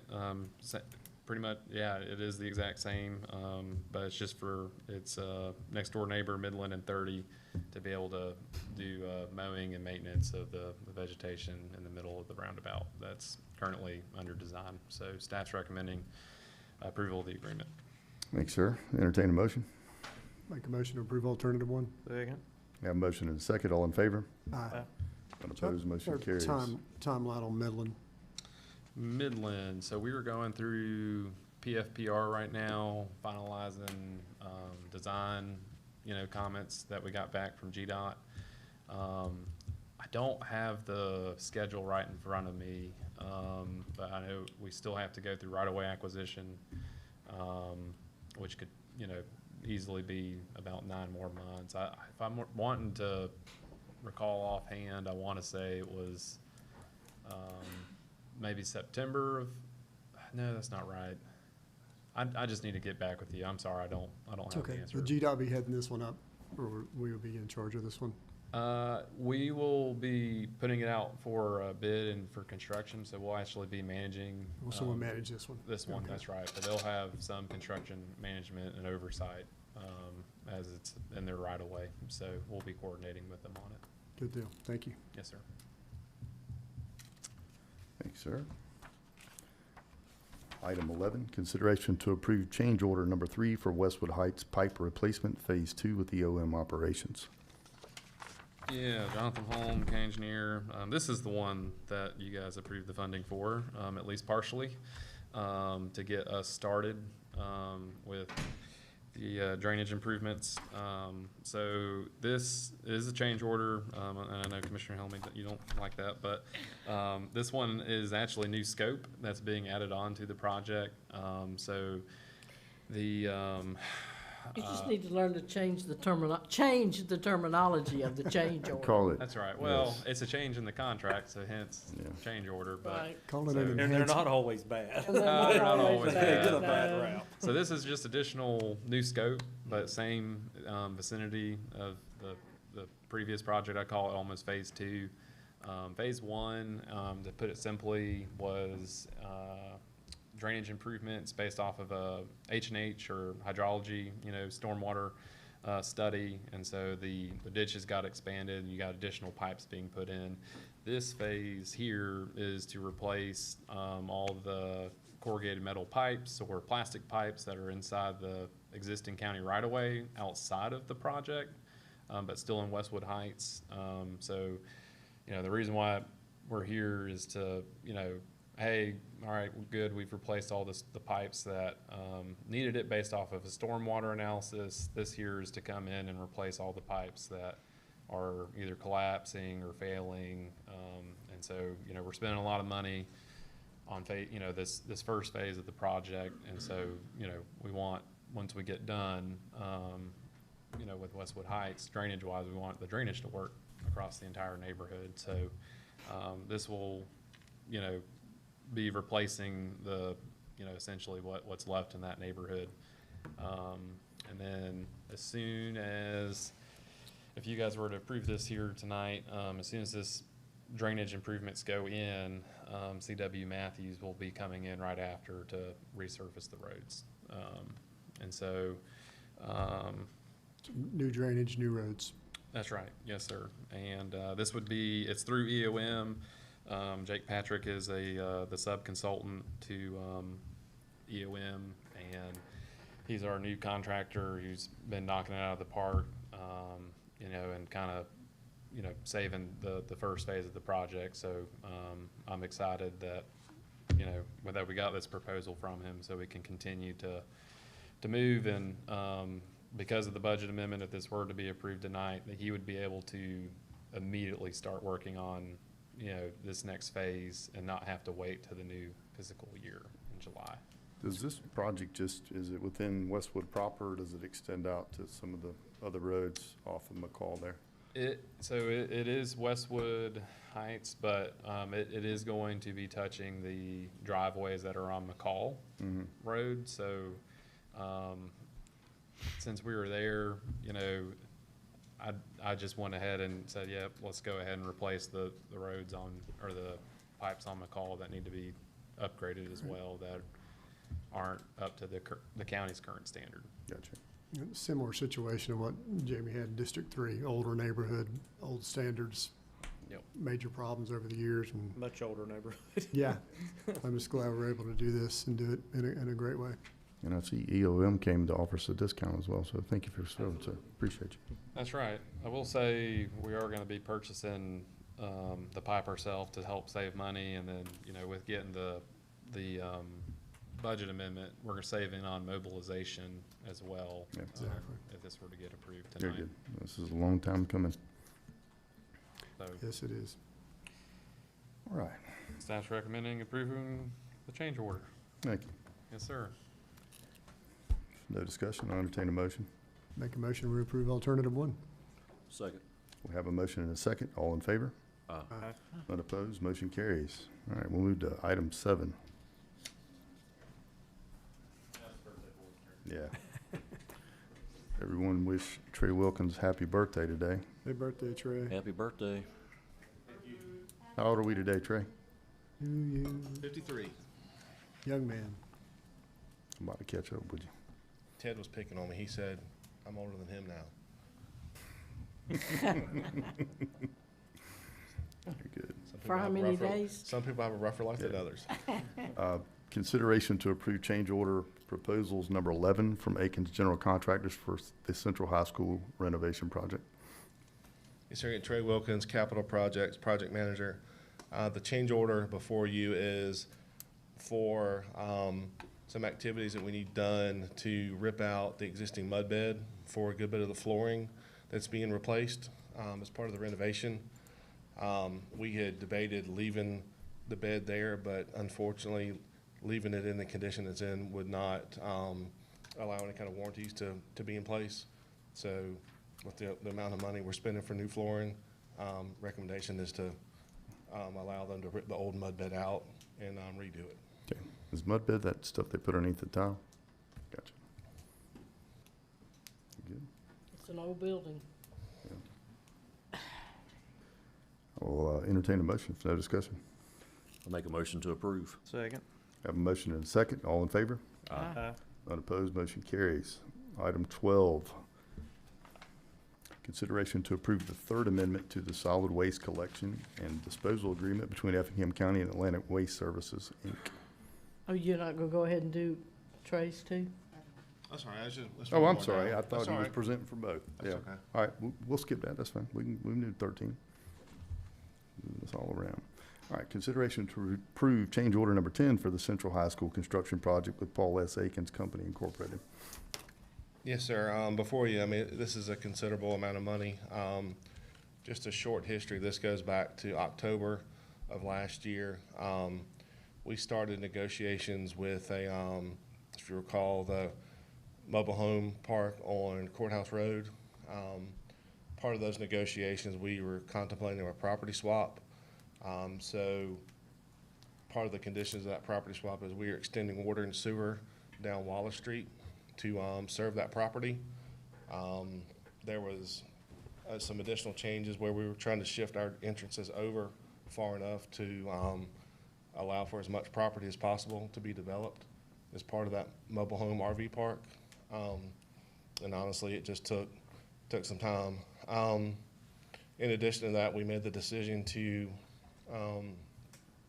instead of utilizing existing water lines throughout the property, 65-year-old galvanized pipe that we would probably spend the next 20 years fixing as it started to leak, replacing the internal loop system of the water line. So all those things just kind of add up to a pretty significant amount. Very good. And that intent, of moving the park was to, that was the connection road for courthouse? What'd you say? Yeah, the property swap. Yes. Yeah. Property swap was the Yes. courthouse. Yeah, for the roundabout on Courthouse and McCall. Gotcha. Very good.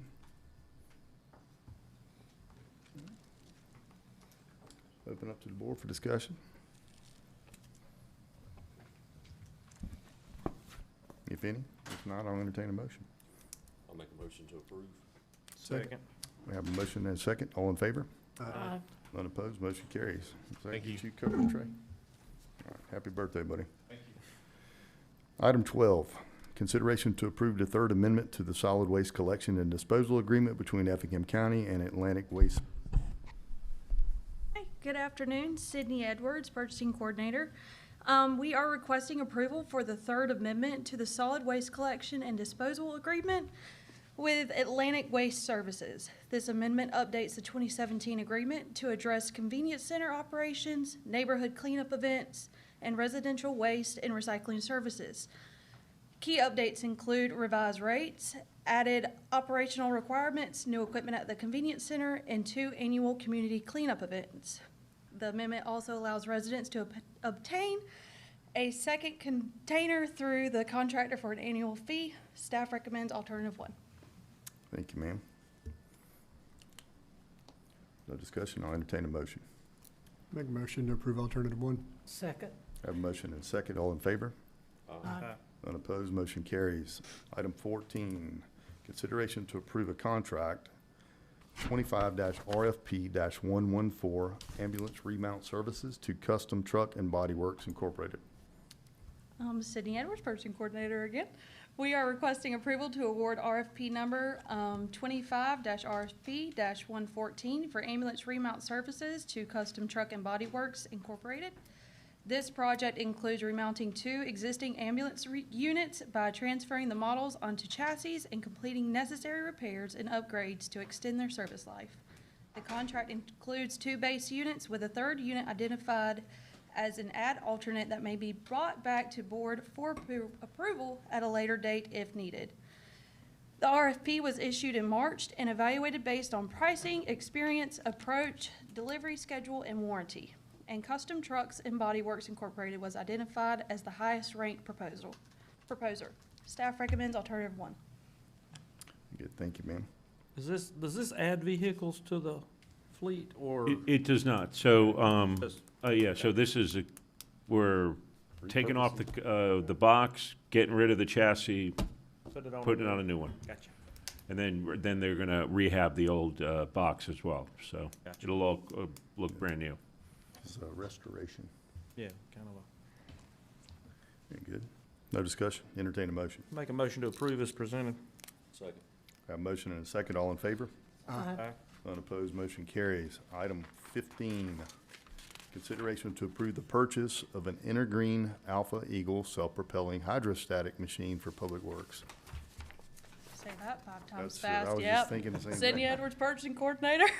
We are requesting approval of a quote for the purchase of an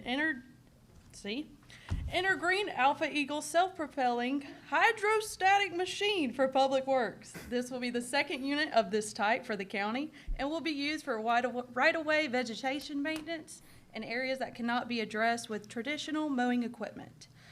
The additional unit will improve efficiency, reduce downtime, and enhance the county's ability to maintain these areas safely. Staff recommends alternative 1. Okay, what is this Dr. Seuss contraption we just described here?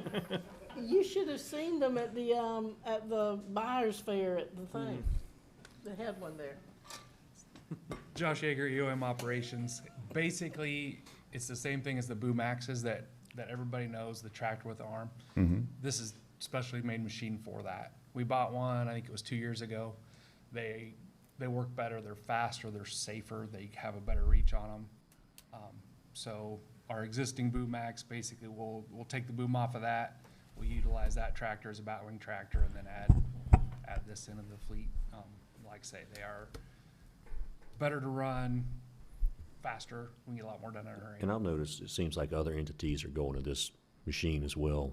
I think I've seen some in Evans Is that the one County. that kind of hangs over the side of the road and, gotcha. Yeah. Yeah, and the Got a cab and little everything. cab thing on it. Yeah, the it cab looks neat. turns Yep. where you can Fun. kind of look It does. sideways at what you're doing. Yeah. It's It a seemed neat like machine to run. for sure. Previously with the bush hog ends, it seemed like those stayed broke more than they ran. Yes, very much so. And we've had just a few minor issues with the one we've already got.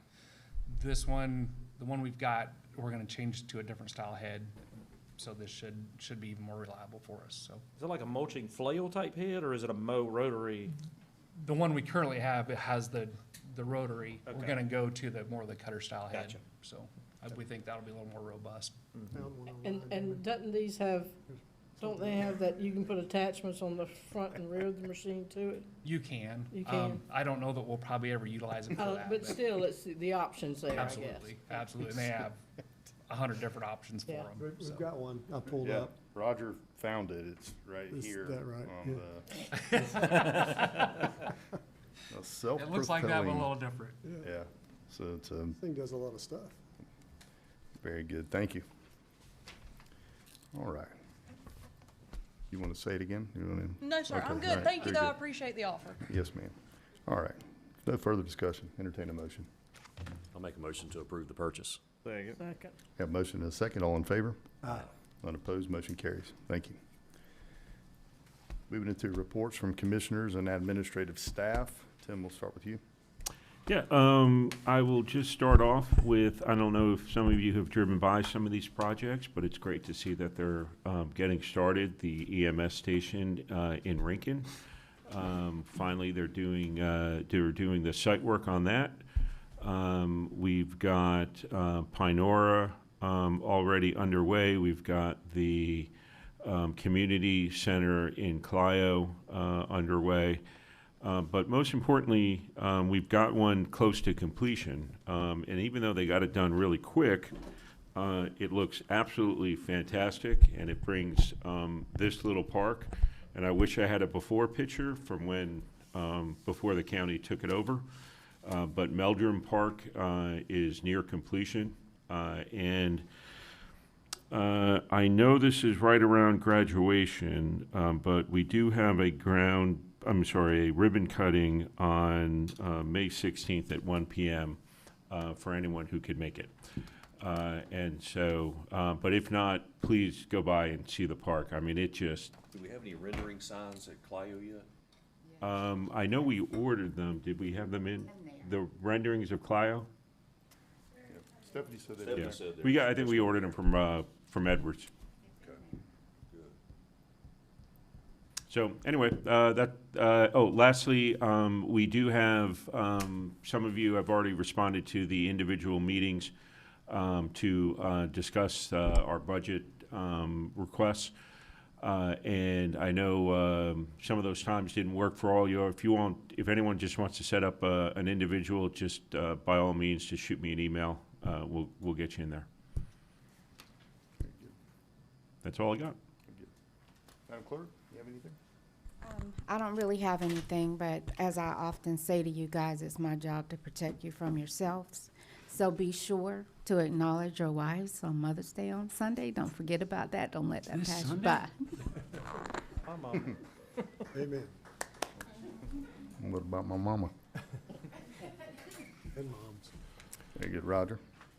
Yeah, I got one thing. I've talked to everybody about the other stuff earlier. There's any constituents who are reaching out to me. I've gone over almost everything today. But this, just had an idea with the chamber.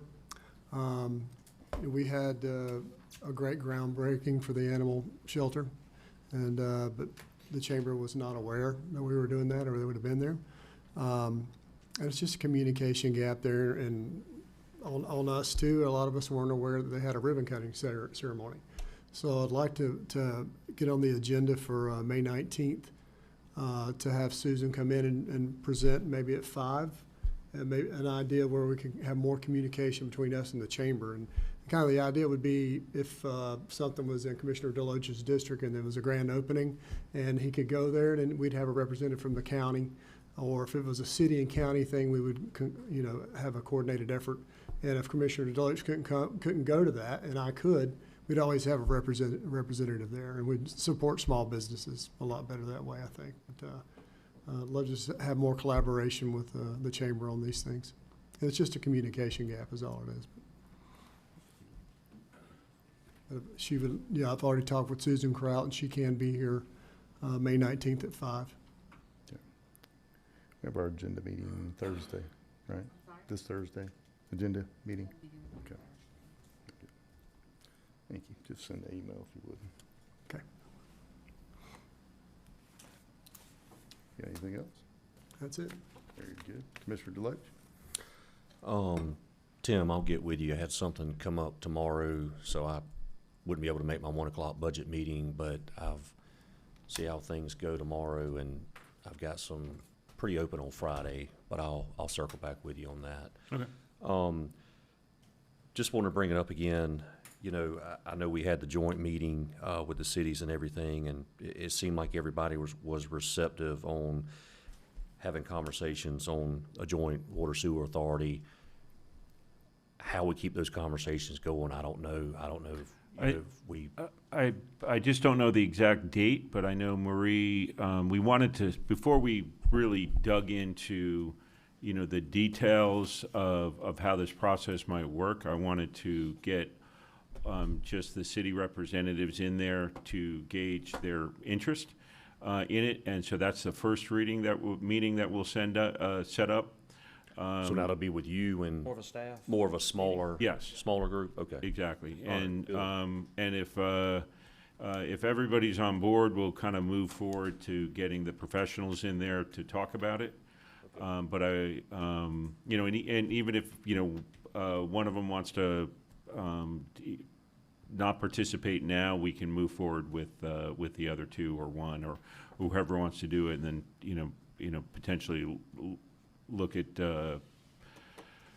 bringing anybody in at a later point. So, but I did want to kind of just get everybody's feedback on what their readiness is to proceed before we start the process. And I would stress to them, this isn't a commitment that we're gonna do it. This is just going down the road to see what those facts are, Sure. so we can, you know, even if we all went down the path Right. and got the facts, we all may not wanna participate. Right, and I'll let that's them know fine. that, but in case there's some initial, just, no, we're not Yeah, interested at absolutely, all, yeah. you know, There's I no just wanted reason. to, you know, Yep. kind of, Yeah, nip that in the bud. you know, move forward with the willing. Yeah. That's all I've got. Yeah, good. Thank you, sir. Mr. Hellman? Yep, I'm good, thank you. All right. Mr. Kiefer? I again wanna thank Chief Hodges and everything they've went through with the wildfires, and, any chance to brag on them, I like to, so. I know it's been tough, was tough there for a while.